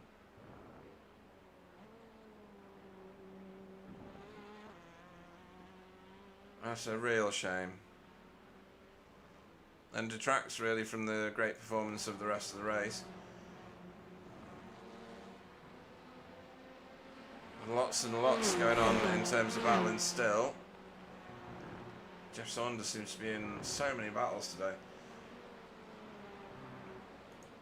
Stephen Walker going into roller coaster for the last time. He's got a 10.5 second lead nearly over Wobbly. And just watching some of the other battles as they approach the end of the race. Stephen Walker through Hogpen for the final time.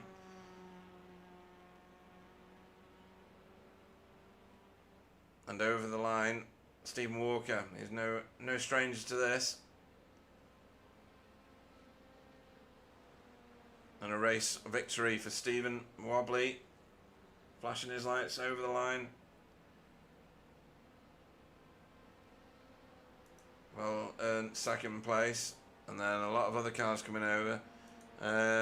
Tony Walker up 7 places at the end of that.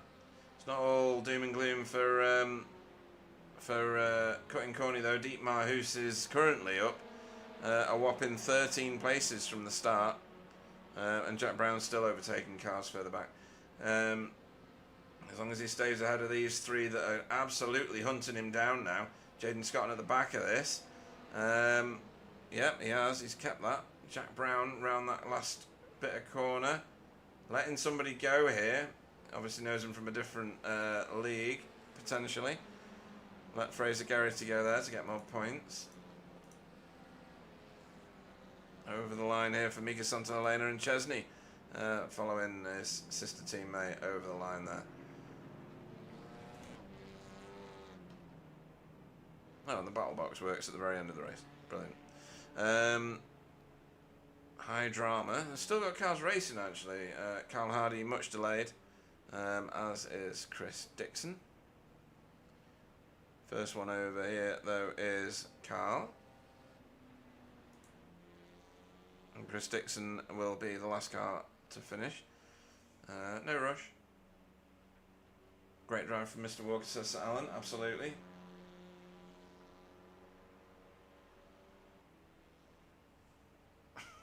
And my poor captain, he says, relating to Carl.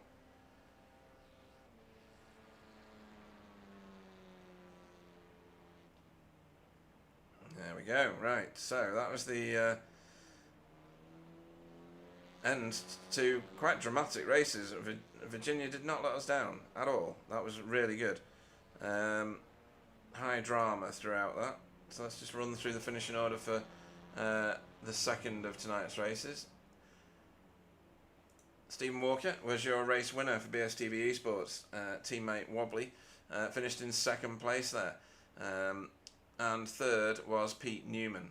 for Result Clothing. Jamie Wilson kept with all of those and was 4th over the line for Team Chimera. Pete Newman for Result Clothing. Did I say that? I think I did. Euro Larkin, 1st in class, 5th on track for Hydro Race Racing Forces, with Tony Walker 2nd in class, 6th over the line for BSTV Esports. And then Stefan Goebel with a class podium, well done to him, in 7th place there for VTS Esports. Thomas Asboth in 8th tonight for Spin and Toe Motorsport. Sam Blees, 9th after that incident. I don't know what was going on with him, maybe he was out of fuel, I don't know. For BSTV Esports Blue. Demis Ticcilar was 10th for Hydro Race Racing Forces. Daniel Lewis 11th for Blade Designs. RDJ, Ronald de Jong 12th for Hydro Race Racing Forces.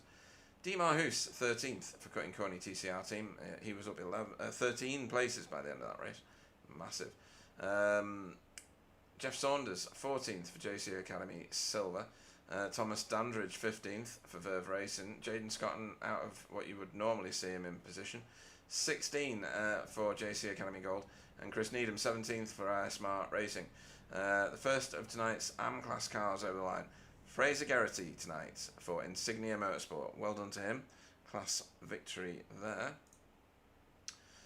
19th was Jack Brown for Next Gen. Stefan Klauke 2nd in class, 20th on track. 21st and 3rd in class for AM. David Ayres for Safeguard. Renee Earhart was 22nd after that late incident, which just painful for Cutting Corny. Paul Hurley 23rd for Insignia. 24th was Mika Santa Helena for JC Academy Silver. Chesney Vandenbroek over the line in 25th for JC Academy Gold. Ollie Payne was 26th for Safeguard. Carl Hardy, much delayed for Result Clothing in 27th, and 28th was Chris Dixon for Work Guard. Deck Crowther did not finish. There we go. For Blade Designs. Well, high drama here at Virginia. I'm going to reset stuff so that we can start the interviews. Lots going on in that race.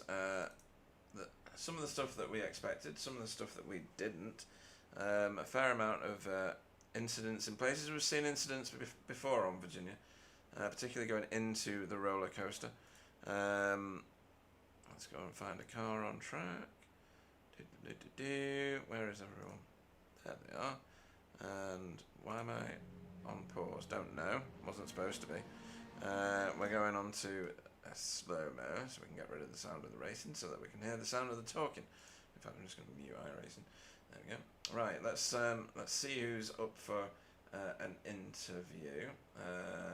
Let me also remind myself of who finished where in the first of tonight's races by finding that there. There we go. Let's go and find who's in the booth.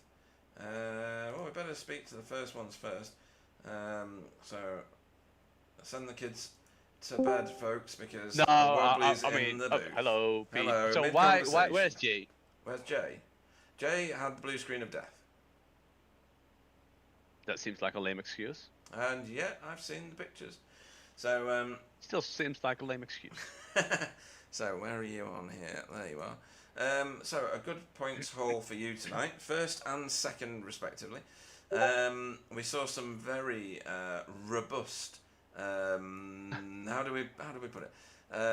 You were trying to make the decisions for other people leading into the first corner. You would very much have preferred them to stay to the right hand side of the track. Am I right?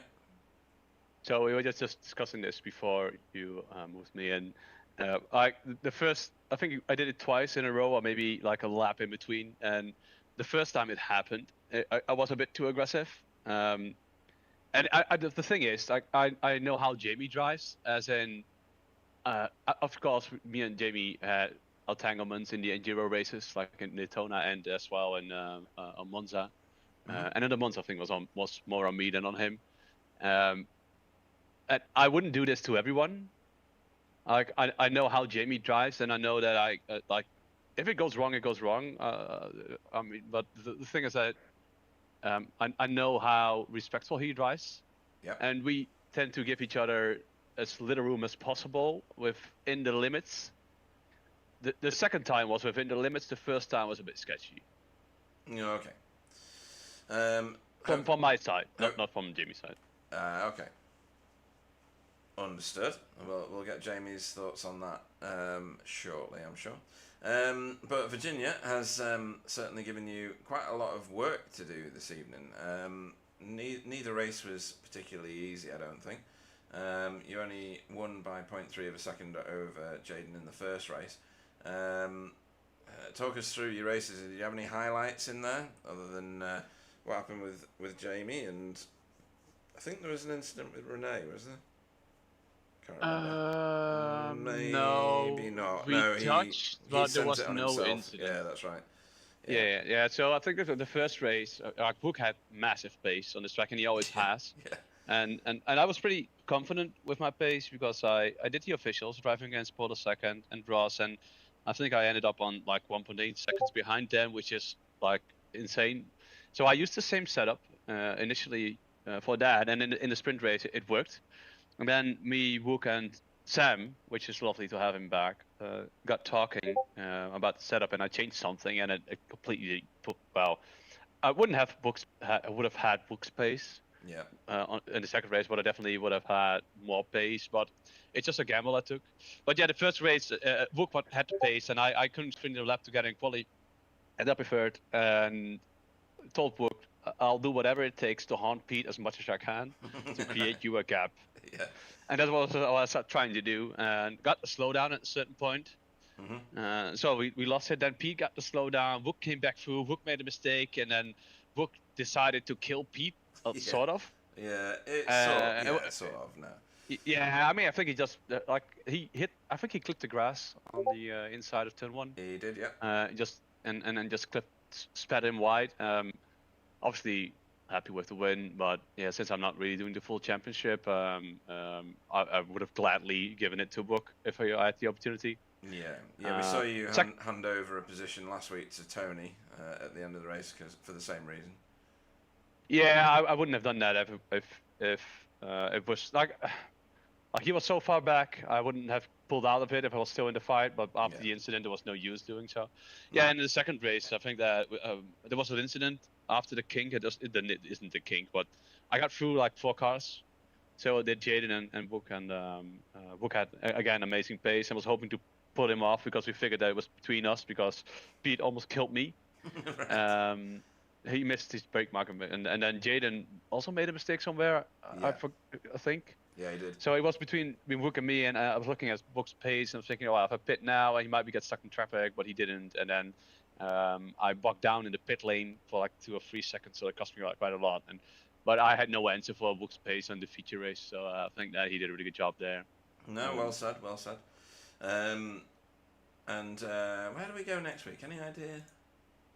Yes, I know. Portimao. Oh, right. That should be an interesting one. It couldn't get more different, really. That's quite a good sequence combination. There's been a bit of criticism over the track choice for the officials that I've seen anyway in the various forums, even though they voted for it. So tough. Well, you know how the voting works, right? They just put up a couple of tracks, not everything. And and you vote for the ones that are left.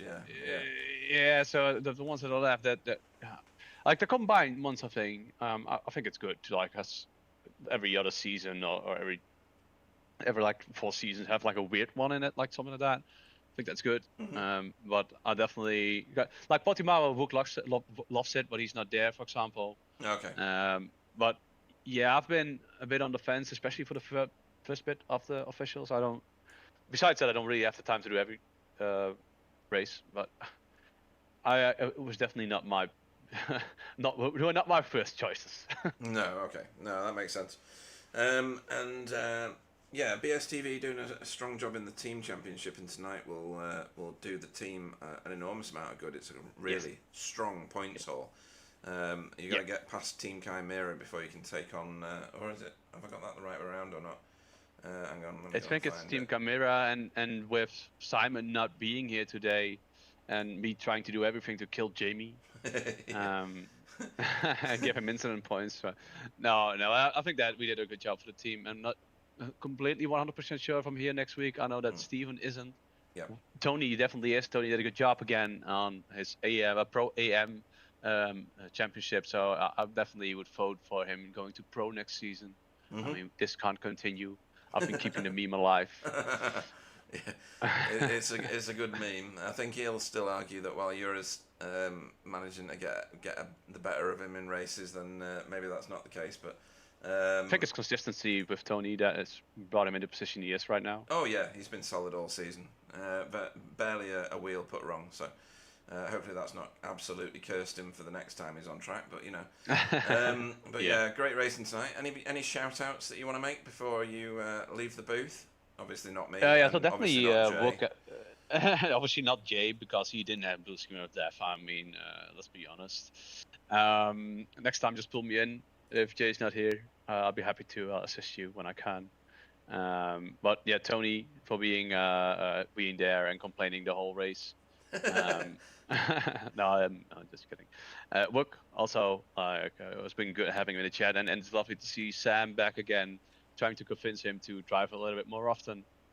Yeah, that'd be good. Definitely not you because, well, without you, there would have been a broadcast anyway, so it was fine.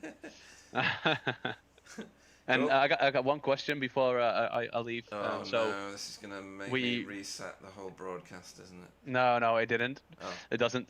So we won the team championship, I think, the season before, not last season, but the season before that. Yeah, that's right. With me and Wook. So why didn't Wook receive the trophy? Because there wasn't a team one at that point. Team one at that point. You asked me about it. Did I? Yes. I'll get I even said it in the interview. Yeah, that's all right. Did you? Hang on, let me look at my show. I might have it and I've not sent it. I don't know which season it was. Oh, but 22. No, I've not got one. I'll have to get one made. I've got 23 and 24 behind me. If there's not one, then I mean, you even asked me. I even said it in an interview. Yeah, I think I did. Yeah, I'll have that made definitely. Right. Okay. Cool. Okay. Cool. In that case, go away, wobbly kneecaps. Bye. He flushed himself. Right. Next up, we will bring in Stephen Lucky Wookie Walker. Mid conversation, love it. To the booth. Good evening. Hola. Hola, amigo. Right then, where did you go in the first race? So, first race was a bit more of a brawl, wasn't it? There was a lot going on where you were. Just a tad. Yeah, so for a long time it was you and Wobbly and Tony and Pete all having a big scrap at the front. There was a lot of bumping and banging, and some really good racing, to be fair. Talk us through your first race. Yeah, obviously I got a really good start. I was leading and I had the pace and I was quite, not overconfident, but I was like, as long as I don't make a mistake, I should be able to keep the gap or pull the gap a little bit. The car was very quick on the straights, and then obviously I think it was the end of the second lap, I got a slowdown. I just took way too much of the corner, tried to serve it, forgot to shift up when I was serving it. It just went completely the wrong way. It was absolutely obvious. And then I was just so annoyed with myself for the rest of the race, and then I was catching up and everyone else was making mistakes. We're having really good battles. It was a fun race, don't get me wrong, but I was frustrated because I knew I had the pace to compete for the win. Yeah. And then I got a run on Pete and I was like, well, I'm gonna go for it here. I think it was the start of the last lap, and I was like, now's a good time than ever, because I tried to go side by side at the back straight, and it just I couldn't quite get the car round, and it was tight there anyway. Plus, so I was like, right, I'll do it now, and then I wanted to be at the front of that onto that back straight, and I was like, the first corner is the best way to do it, and then I braked where I normally would, but because I wasn't braking in a straight line and then arcing into the corner, I was at more of a shallow angle, and I just couldn't get it stopped. So obviously I budged Pete, I said sorry and just let him have the plates back, and I mean, it benefited both Wobbly and my brother as well. So at the end of the day, it's not too bad. I was more annoyed at my own driving than I was anyone or anything else. And then race 2 was just all kinds of crazy. Wow, there was everything going on. Yeah, I thought I'd put it in the wall about 6 times, going sideways up the hill. I wasn't trying to do it, and then before I realised Here we go. where I Look, was, on the broadcast at the minute. Drift Central yeah, going up the hill. yeah, before I could I was like, where's he see where I going? was with Tamas, Yeah. yeah, I was like sideways, and the car at the start of the race, because of the setup, is very sketchy. Okay. When I got back on the tarmac, I thought, oh yeah, that's great, I can just carry on, and then it was off again. I was just rolling with it, like felt like I was drifting it. Yeah. But yeah, after that, I settled down, calmed myself down. I was worried at the end of this lap that you see where I'm basically cutting the course. I thought I was gonna get disqualified or something. You'll be on Watkins Glen if you're not careful. Yeah, no, I don't want that. Whoa, Oh look my at God, that they though. I were didn't see sideways. that. Good They could have grief. nearly gone into the side of me. Oh my God, could have come off much worse. But Yeah. yeah, luckily everyone settled down. I settled down. The car was fine, and then absolutely just bezzed it out the front. Like I said, the car felt great. It was really quick in the straight line. I basically just used the same setup as last week. Because I couldn't be bothered to change anything, and it was quick. And I really like this track. I think that helps. Yeah. It's a track that suits my driving, no matter what car I'm in here, and I'm fairly competitive. And yeah, it just kept going and going, and managed to make up positions. I didn't take or kill anyone else after that, or myself. And yeah, I was happy. I didn't know if I was going to win or not, but I thought if I could get to the front, like I say, the car, I was doing 56s for most of the race once I was in clean air. So yeah, and your brother had a good pair of races as well. Yeah, the second race, we just saw everyone just like disappearing off the side of him. At one point, I looked it down, and Tony was like, I think after the pit stops, 13th or 12th or 11th, something like that. Yeah. And then next time I knew, he's in 7th or 8th, and I'm like, hang on. And it's like people have gone sideways, had to pit again, got slowdowns, gone crashed off, into each other. Yeah, there was all sorts going on. I just said to him, like, all you can do is try your best to stay out of trouble this week, and then that's 2 more races gone, and then you can take it from there for the next race. So yeah, absolutely. Yeah, overall, I mean, I'm happy with how it went. Like I say, I'm a bit annoyed with myself for the first race because that's all on me. And like I say, me and Pete have spoken about it. No, good. And yeah, race 2, just good fun. And you're not here for the Algarve, are you? No, and I'm annoyed because I thought I was going to miss Brand's GP, but I'm going to miss one of probably my favourite track, and I think the car and the setup that I used today would have been incredible around that track. So I am so annoyed that I'm not going to be there, but I'll be back. Should be back for the rest of the season. All right. Okay. Cool. It's only the one race. Yeah. So, yeah. No, massive fun that'll be. Yeah. Cool. And yeah, we look forward to seeing you then at Brands Hatch in a few weeks' time. Anybody you want to shout out to before we let you go? Yeah, if the RAF could bomb Brands Hatch out of oblivion, that'd be great. But obviously, you all putting this on, and everyone showing up. I don't know, was there 30 plus cars again for another league race? So that's fantastic. So kudos to you and the team that worked tirelessly behind the scenes to keep us going and giving us somewhere to be very vain and watch our replays back as a broadcast. So thanks for that. Yeah, Wobbly for showing up and helping out. Sam as well. It's nice seeing him back. Yeah, it's always good to see him there. Yep.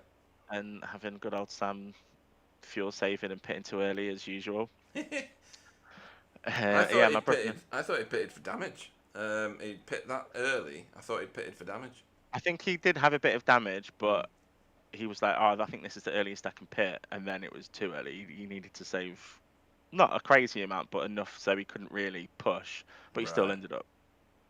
He almost made it. Yeah, still top 10. So yeah. Yeah, exactly. And then shout out to my brother for staying out of trouble and just making the best of what's in front of him. And like he was quick in that first race, like he managed to stay with us. Well, I mean, we were battling as well, but also like you've got to stay there. Do you know what I mean? You've got to not make a mistake, and we were all making mistakes. So yeah, he drove really, really well.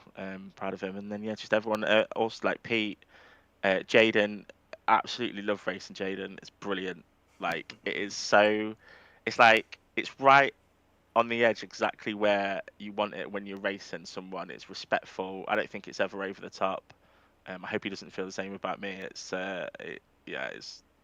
much fun. So just a shout to him, because we've had a few races now where we've been toe to toe and it's been fun. But yeah, overall, just brilliant. Shout out to everyone. Like, it seemed like everyone had a decent race overall from what I could see. So thanks. Yeah, thanks. Very cool. Yeah. Did you say that you were lucky tonight? I can't remember you saying it.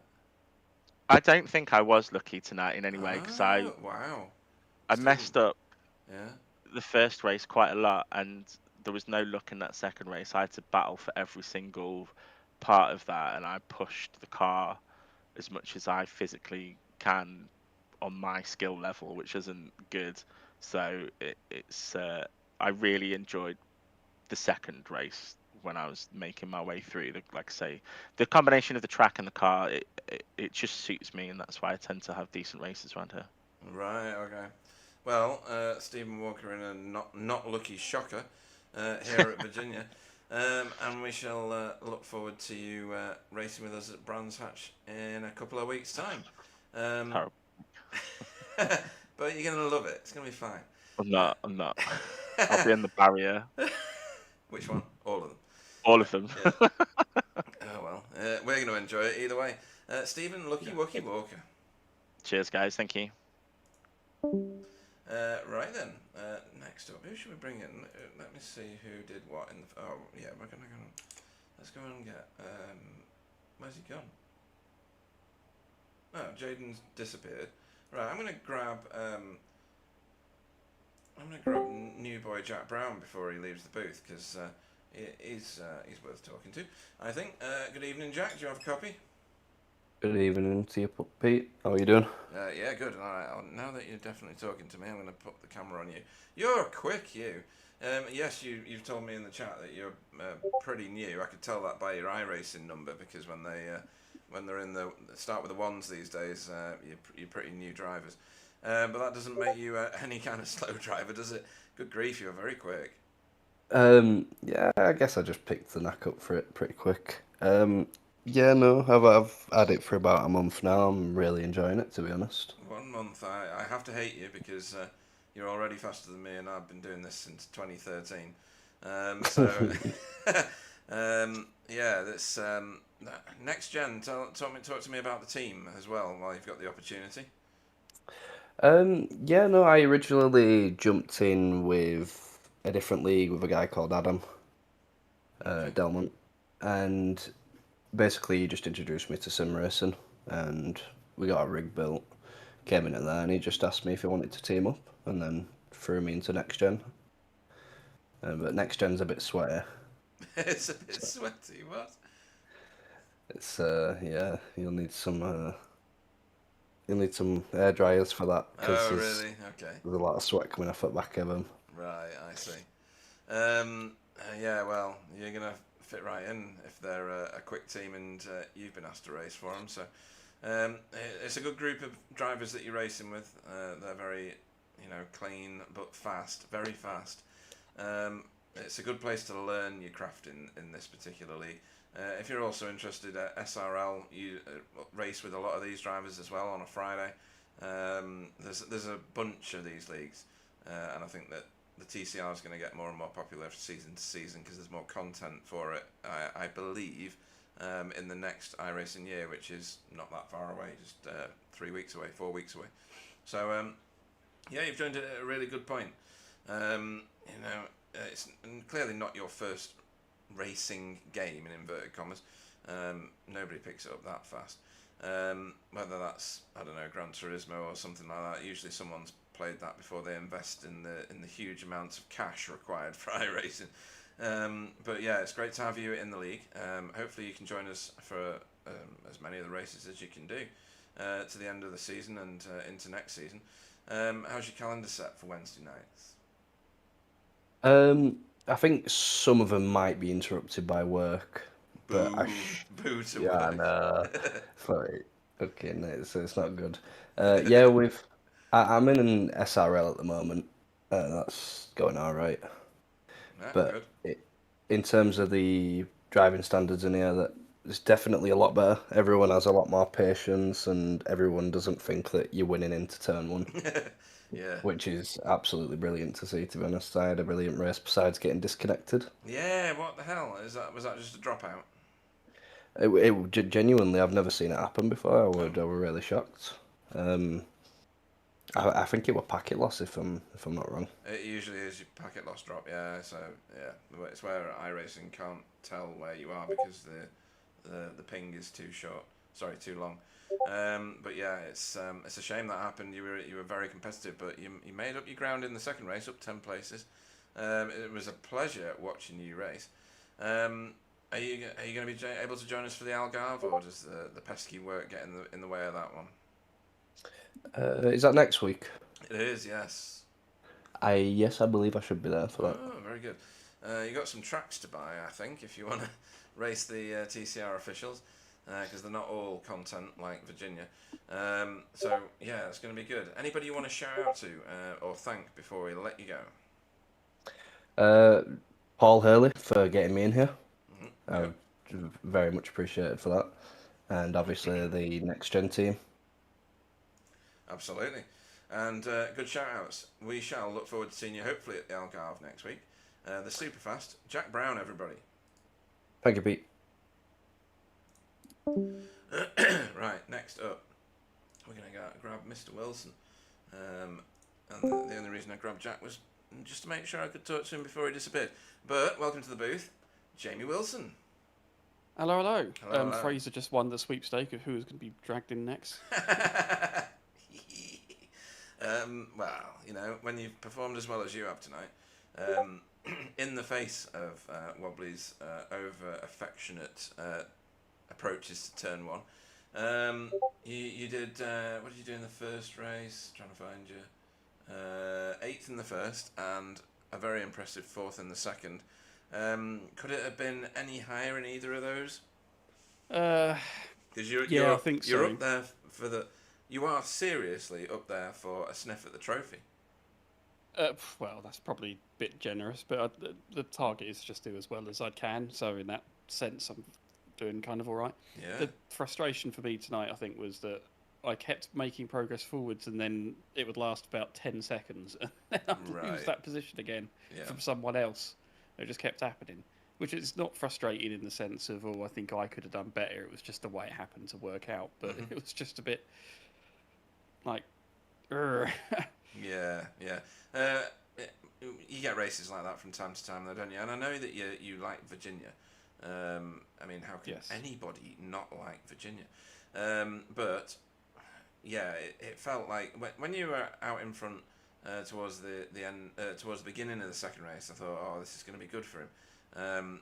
The Audi should perform well around here, and it felt like on that back straight, it just didn't have the power that I expected it to have. Or is that just for other reasons as we watch you drift, by the way, around Horseshoe? Yeah, there was a fair bit of that. The yeah, no, you're right. It's all about that. It wasn't so much like the straight line aspect. It was just the consistency of getting a good exit out of the corner that leads onto it. That's such a huge bearing. And I think because I had the car set up really quite sort of dangerous, as was evident, as you can see, drifting. Yeah. I was just a little bit nervous through there, and that's probably costing me the ideal exit. And so, yeah, a lot of the time I couldn't really capitalise on it. There was a few times, I think I passed, I can't remember who it was now, I passed someone around the outside, up the top of the hill there, from getting a good run. But yeah, it was, I'd say the car was a bit sketchy, which it has to be here, to get round here efficiently. This is one of the tracks where I actually have a fond memory of the Veloster, which otherwise I didn't get on with that well, because it was like a shopping trolley around here, and that's what you need. But yeah, I mean, the best example of that was when I was trying to pass Dan Lewis for the lead, and I had a good sort of run around the outside, and I must just hit a bump or something, and that was just enough to unsettle the rear. It was so much on edge that doing something like that, and then Wobbly, having his little touchy-feely moments, was because I was already on edge because the car's sketchy enough as it is. So, yeah, that was the thing that kind of I think held me back. I was just a bit too too accommodating for how loose it was, I suppose. Did some bravery pills. Maybe, but when you consider the next Audi back, all right, they're all in like lower classes than you. Jeff was in 14th at the end of that second race, if we use the second one as a barometer. And David Ayres obviously wore the battery out, flashing the headlights, so he was in 21st. You do handle that car in a way that nobody else is doing. Nobody's chosen that car. That's you're mastering it. I've spoken a couple of times tonight about the rumours of more content for the TCR series in the next season. Would they ever grease over the Audi and because it's a different body now, isn't it, that they run in real life? Yeah, so they revised the car. It's a Gen 2. Yeah, I think it was an upgrade kit, but I don't know. I mean, we don't know what TCR are getting. Most people seem to think it's the Cupra. Oh, right, because okay. it would be a new car, and it's got quite a bit of a presence in IMSA now, which makes sense from a sort of historic licensing, ease of getting licenses point of view. So, yeah, true, yeah. There's probably some truth in that, but yeah, I don't know. I mean, by the sound of the sort of notes they put out, the developer blog or whatever, where they said, "Oh, we're going to do like a 2-season refresh of TCR starting this coming season." It's going to be a reset for everyone. So, as it was a few years ago when the last time the class had a sort of rejig, so which was very much for the better. So we'll see what happens with that. I think there were a few people that wanted to be in an Audi, if only it wouldn't have cost them 200 points around here, though. Yeah. Because in the when I did the officials yesterday, obviously there's a group of us in the league that do those. Carl and Paul Hurley and a few others were driving the Audi. Yeah. Going, God, I don't know, I feel good round here. Mm-hmm. Dan Lewis, I know, is very keen to switch, but I don't think he should. I think he should see it out in what he's in. It's not worth losing 200 points over. No, and I think I made it 300 at some point. That was when we increased the severity of the points system, didn't we? A few seasons back. That's why we increased the penalty. But yes, maybe it'll attract some more to the car in the future. It depends what happens in the season changeover in week 13. There are some bloody awful tracks for the Audi still, like Okayama at the start of this season was god awful in it. So yeah, that's never going to go well round swings there. and roundabouts very much. Yeah, it has to be, doesn't it? And that's what it should be to make life interesting for each of the cars. You would want each of them to have a strength style track and a weakness style track, and it gives people the option to go, do you know what, I'll either not race it or I'll do, I'll just accept that I'm going to end up midfield for this one or whatever, because that's what real life is like as well, and we are trying to simulate that as best we can. But yes, great performance tonight, I have to say, and particularly in that second race.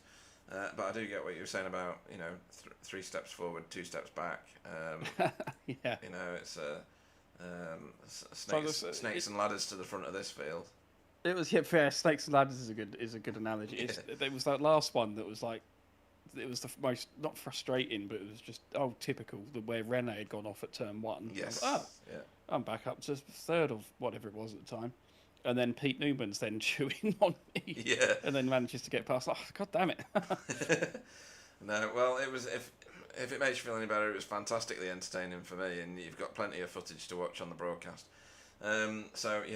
Anybody you want to shout out to before we go to the Algarve, which I think is going to be a track that you do like. Yeah, I don't know if that's so much an Audi track, but it's there's a lot of corners there, a bit like the Oak Tree here, where you're not doing any steering; it's all on your left foot. Yeah. So which may not be very quick necessarily, but it is good fun. So, cool. Yeah, no, shout out to I'm sure this has already come up, but shout out to Jack Brown. Very, very capable debut. Very reminiscent of that of Thomas Dandridge a few rounds ago. Yeah. Just sort of ingratiated himself immediately, and that's. I hope he sticks around. I think we're better for having him. Yeah, hopefully his internet can stick around as well. Yeah, well, I think he had a crash actually. It wasn't his internet. It was his PC dropped it. Yeah. Yeah, well, thankfully he went in one go rather than sort of flashing in and out. And he really did go. He was just poof. Oh yeah, it'll be on my footage. He just goes. Gone. Yeah. If I could have got the pop sound at the time, that'd have been hilarious on the broadcast.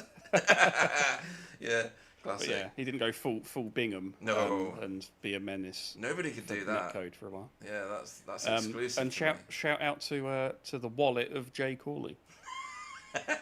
Because if it has to buy any RAM, then it's a really bad time to do that. Yeah, I've got some that he can have actually if he's going to struggle that badly. I've got some DDR4 at least. So. Well, still rip his wallet then. Yeah, probably. Well, no, you can have it. Put a price on it. In fact, I've got some spare sticks somewhere. I'm sure I have. Am I sat on a gold mine? Pretty much, yeah. You might want to engrave, TCR champion whatever and give them out. It's like handing gold bullion over. Yeah. Right. Oh well, that's good.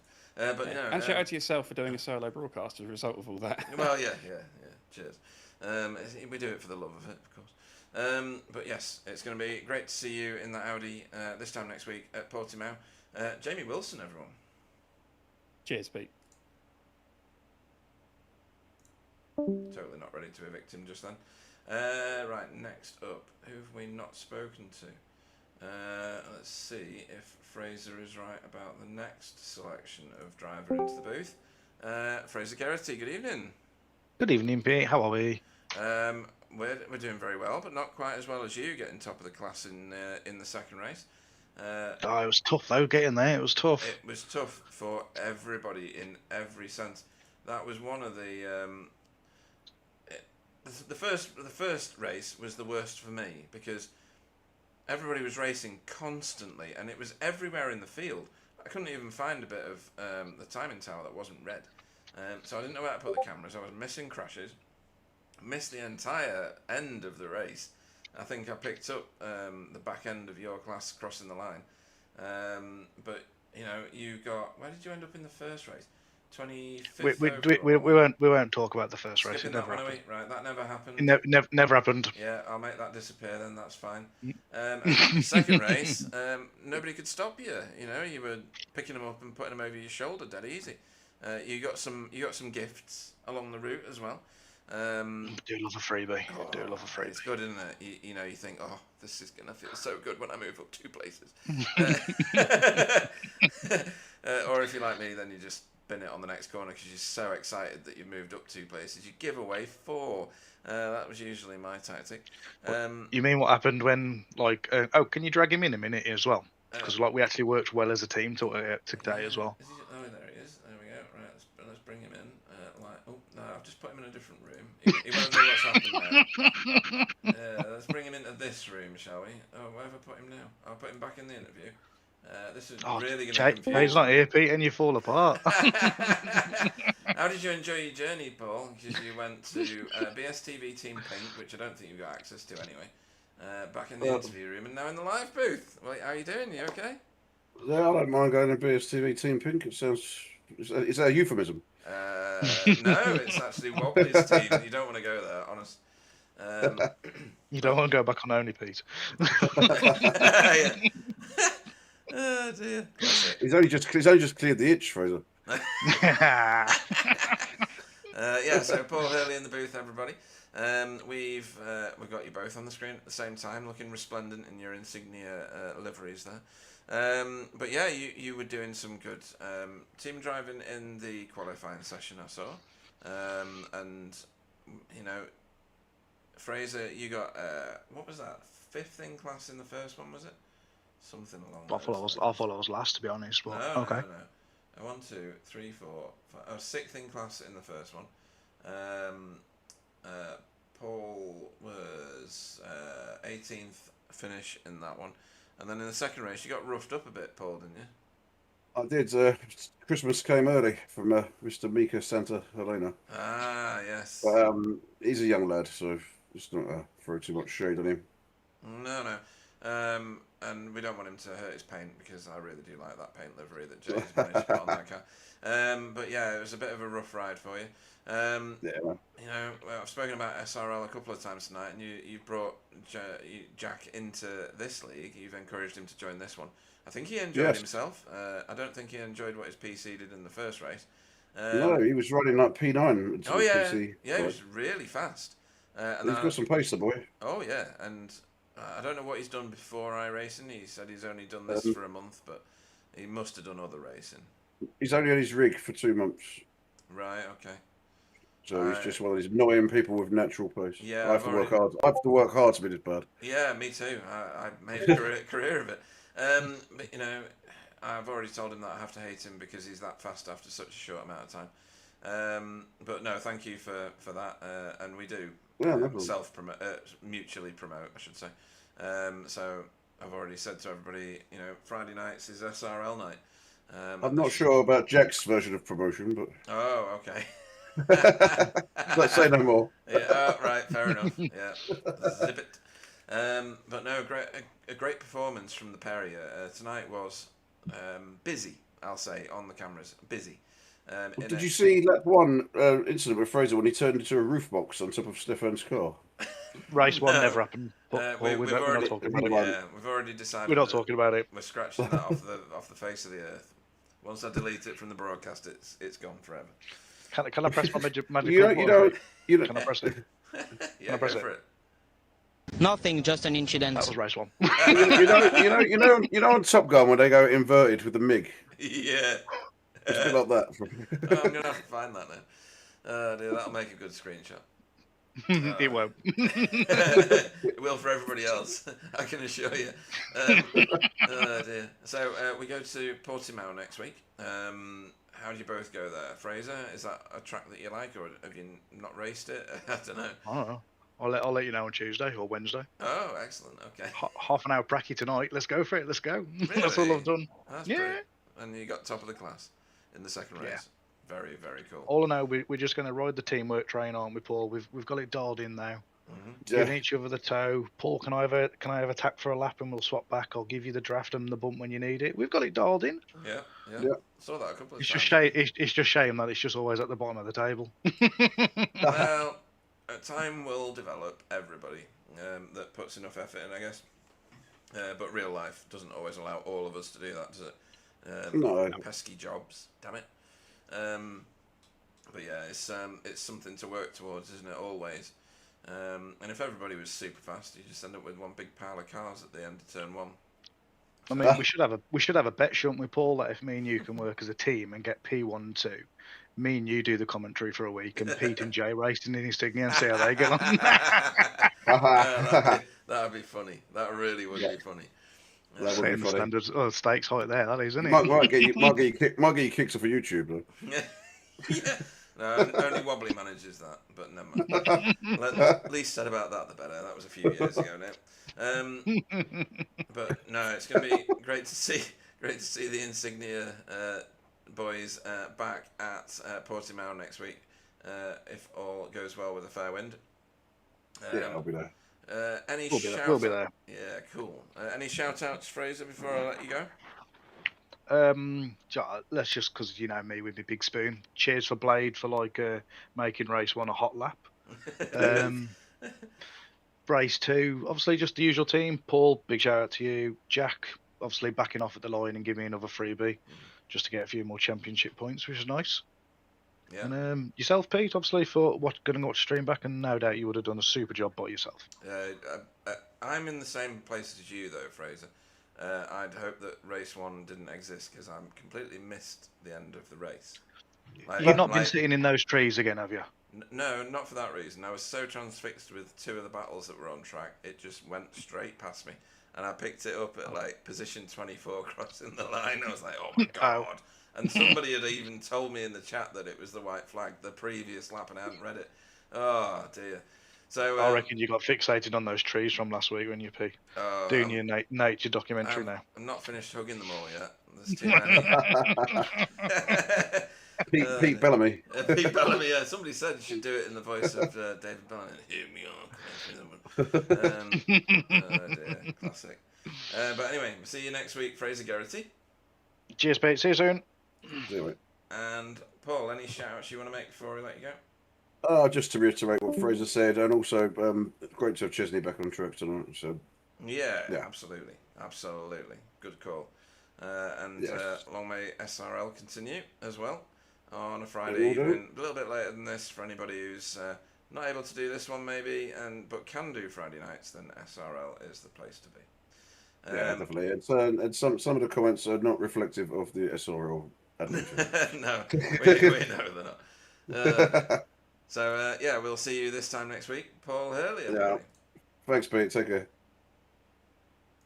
Right then, and last into the booth, but for all the right reasons, Chesney Vandenbroek. Good evening. Good evening, Pete. So, talk me through qualifying that you didn't do. Were you wanting to start at the back for race 1? Yeah, I wasn't really confident in the track, so I Yeah. didn't want to qualify. No, and that's what used to be, what Jeff Saunders did every race. Sometimes you can get a really good result out of it, and I think that's what's happened with you. You were only just out of the top 3 in 4th in class. It seemed like you had a really good race, that first race. Yeah, I think I battled the whole AM card. Yeah, it was good. You picked up about 3 places and then dropped back a couple, and it was like that for quite a long time. Some really good battles in there. Yeah, I even had the biggest shock of them all. I saw the Insignia boys Yeah, working together. I know. Yeah, shocking. Anybody would think that this teamwork thing was beneficial. No, they did really well, and yeah, you are witness to something rare there. It'd be like spotting a dodo again or something like that, like an extinct bird or something. But yeah, you've done remarkably well tonight. You got a better handle on that Veloster, and now that you're back with us, back racing again, and getting back more familiar with how it's handling. Yeah, like learning the car again. Like I've been driving the Honda for so long, and now learning the Veloster. I really love the car. Oh, I good. really like the car, so I'm gonna keep using it. I wanna master it. I wanna do Jamie Wilson like he does with the Audi, but I wanna do it to the Veloster. So Yeah. Because there's a lot of people don't like the way that it sometimes the back end's a bit waggy on it, isn't it? Sometimes it's a bit like a shopping trolley. It'll go sideways quite easily, especially through very high velocity corners. It doesn't normally stick to the ground too well through the high speed corners. Low speed corners, it's always been probably the most nimble of all the cars. yeah, this, and I think because I love wet racing so much, I think because it's slidey on the high speed corners. I think it reminisces like kind of like wet racing that I like it so much. Ah, yeah, okay. Yeah, unfortunately I couldn't make it rain for you tonight. We'll see what Portimao brings next week. Do you own that track? Do you own the Algarve? Yes, I own it, and I have driven it, but I don't remember if I like it or not. So. Okay, well that'll be interesting for you to get to. The video that we play at the beginning of the broadcast, folks, was created by Chesney. It's one of the best ones we've ever put on there. Some of the camera shots you get, I don't know how I've tried, to copy what you've done, because I want to do stuff like that. I don't even know how you've done it. It's very talented, and I thank you for that. And are there any shout outs you want to give before we let you go? I think your fiance probably should be one of them, because by the sound of things, she's still indoors, right? So she hasn't locked you out today. Well, I gave her a sleeping pill and she's in bed now, so she can't put me aside. No, of course my fiance, because like for the stuff I said last week, the team, Jay, but a little bit less because he isn't here. You, the guys at the background doing all those stuff to making this work, the whole community, the Amfields, yeah, I would say everyone. Awesome stuff. Good shout outs, and thank you for your comments about BSTV and myself. It's going to be a pleasure to watch you again this time next week going around Portimao. Chesney Vandenbroek, everybody. Meow. Meow. Oh. Oh, right. Might as well do the last one that's in the booth. He's managed to sneak in without me seeing. Good evening, Mika Santa Elena. Yo. Hello. Yes. He sneaked in there right at the last minute. You're winning my prize at the minute for the best livery on the track. I do like what Jay's done for your paint scheme. It's absolutely gorgeous. How did you find Virginia tonight? You would have loved the the first race because you got third in class. Made your way up nicely through the field and get yourself a decent amount of points in the AM class there. Were there any standout moments for you in that? To be honest, I didn't even realize that I finished on the podium in race number one. Oh, right, okay, yeah. Because it was I think it was kind of boring. Like it was just me with Chesney all the time, and we got some free positions. But yeah. Yeah, free positions are always well received, though, aren't they? Really. And then and then in the second race, it seemed to be that you and Chesney and Paul Hurley and Ollie Payne for some of that as well, having a right battle all the way through. And I'm busy watching the timing tower and seeing where the close battles are, where the red and the orange is in the tower. And it was everywhere. And every time I wanted to look at the front races, you and Chesney got involved in a battle at the back. And I was like, what's going on here then? I need some time to point the camera at the guys at the front. That must have been entertaining, that second race. Yeah, it was definitely more entertaining than the first race. Definitely. Also, I was like more stressed about the other drivers in the second race because if I'm not wrong, I believe I was leading the M class in the second race. Oh yeah, and you were. Then, yeah. Yeah. I think I overdrove my tires completely because like 6 laps before the end, I was like 7 seconds ahead of Fraser, and Right. then 5 laps later he's on my bum literally. And then white flag, up roller coaster. Yeah. I was cutting too much to the left, and Tire off. I cooked myself there. It's a long journey back onto the track there as well, isn't it? Oh yeah, definitely. It takes about 20 minutes to find the tarmac again. But we've all been there. We've all done that. That's not new for you. It's easily done as well. You want to push, and sometimes pushing's the wrong thing to do. But that's what we're here for. We're here to learn how the car behaves, what we can do with it, where to push, where not to push, which battles to fight, and which ones just to let go. Because sometimes it's more beneficial to let someone through and use them to drag you along. But that's what this is all about. It's Portimao next week. Is that a track that you know already, or is that going to be brand new for you? Well, as I am a guy that played a lot of F1 games earlier, I already know this track from F1, and now, like 2 weeks ago, there was this 3-hour GT3 race there. I also did this solo, so I think I have some knowledge of this track. Sounds never like... did it with TCRs. Well, sounds like you've got some good knowledge of it, and we'll see that wonderful paint scheme towards the top end of it, I'm sure. You got yourself a class podium in the first of tonight's races, no matter how boring you thought it was. It was very good for us. And only just out of the podium in the second race. You were 4th in class. So it's shaping up nicely for you. Anybody you want to shout out to before we let you go and start your practice? Shout out to Chesney because we were driving together the whole time in race 1, and in race 2 he only finished like a second behind me, so I can say we were together for both races. So 0.63 of a second to be precise, not even a second. So a good shout outs. In that case, we will look forward to seeing you racing this time next week. Mika Santa Helena. Bye bye. Right, folks. So hopefully you're not feeling the loss of Jay Corley from the booth too much. I mean, you've seen his name enough times tonight on the sides of all these cars. But it's been a very dramatic night's race, and I thought I was going to get an interview with Jaden at one point, but he disappeared. He had a bit of a rough ride along the way. I've got to choose myself a driver of the meeting, and honestly, there's too many candidates.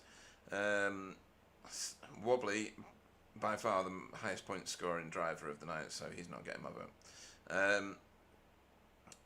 Jamie Wilson did great things with an Audi that didn't suit the track, but maybe that was more the setup than the car itself. I'm not sure there. Ura Larkinen did really well. Excuse me.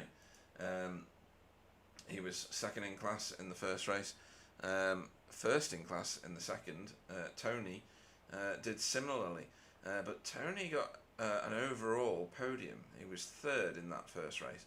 That's a very strong performance from a Pro-Am driver, and I know that there's talk of having him move up next season, but at the end of the day, he's still thrashing it out in with all the Pro-Ams at the current time. I did like Stefan's, resilience. He got himself a third in class in the second race and a fourth in class in the first. That's strong, that, from Stefan Goebel.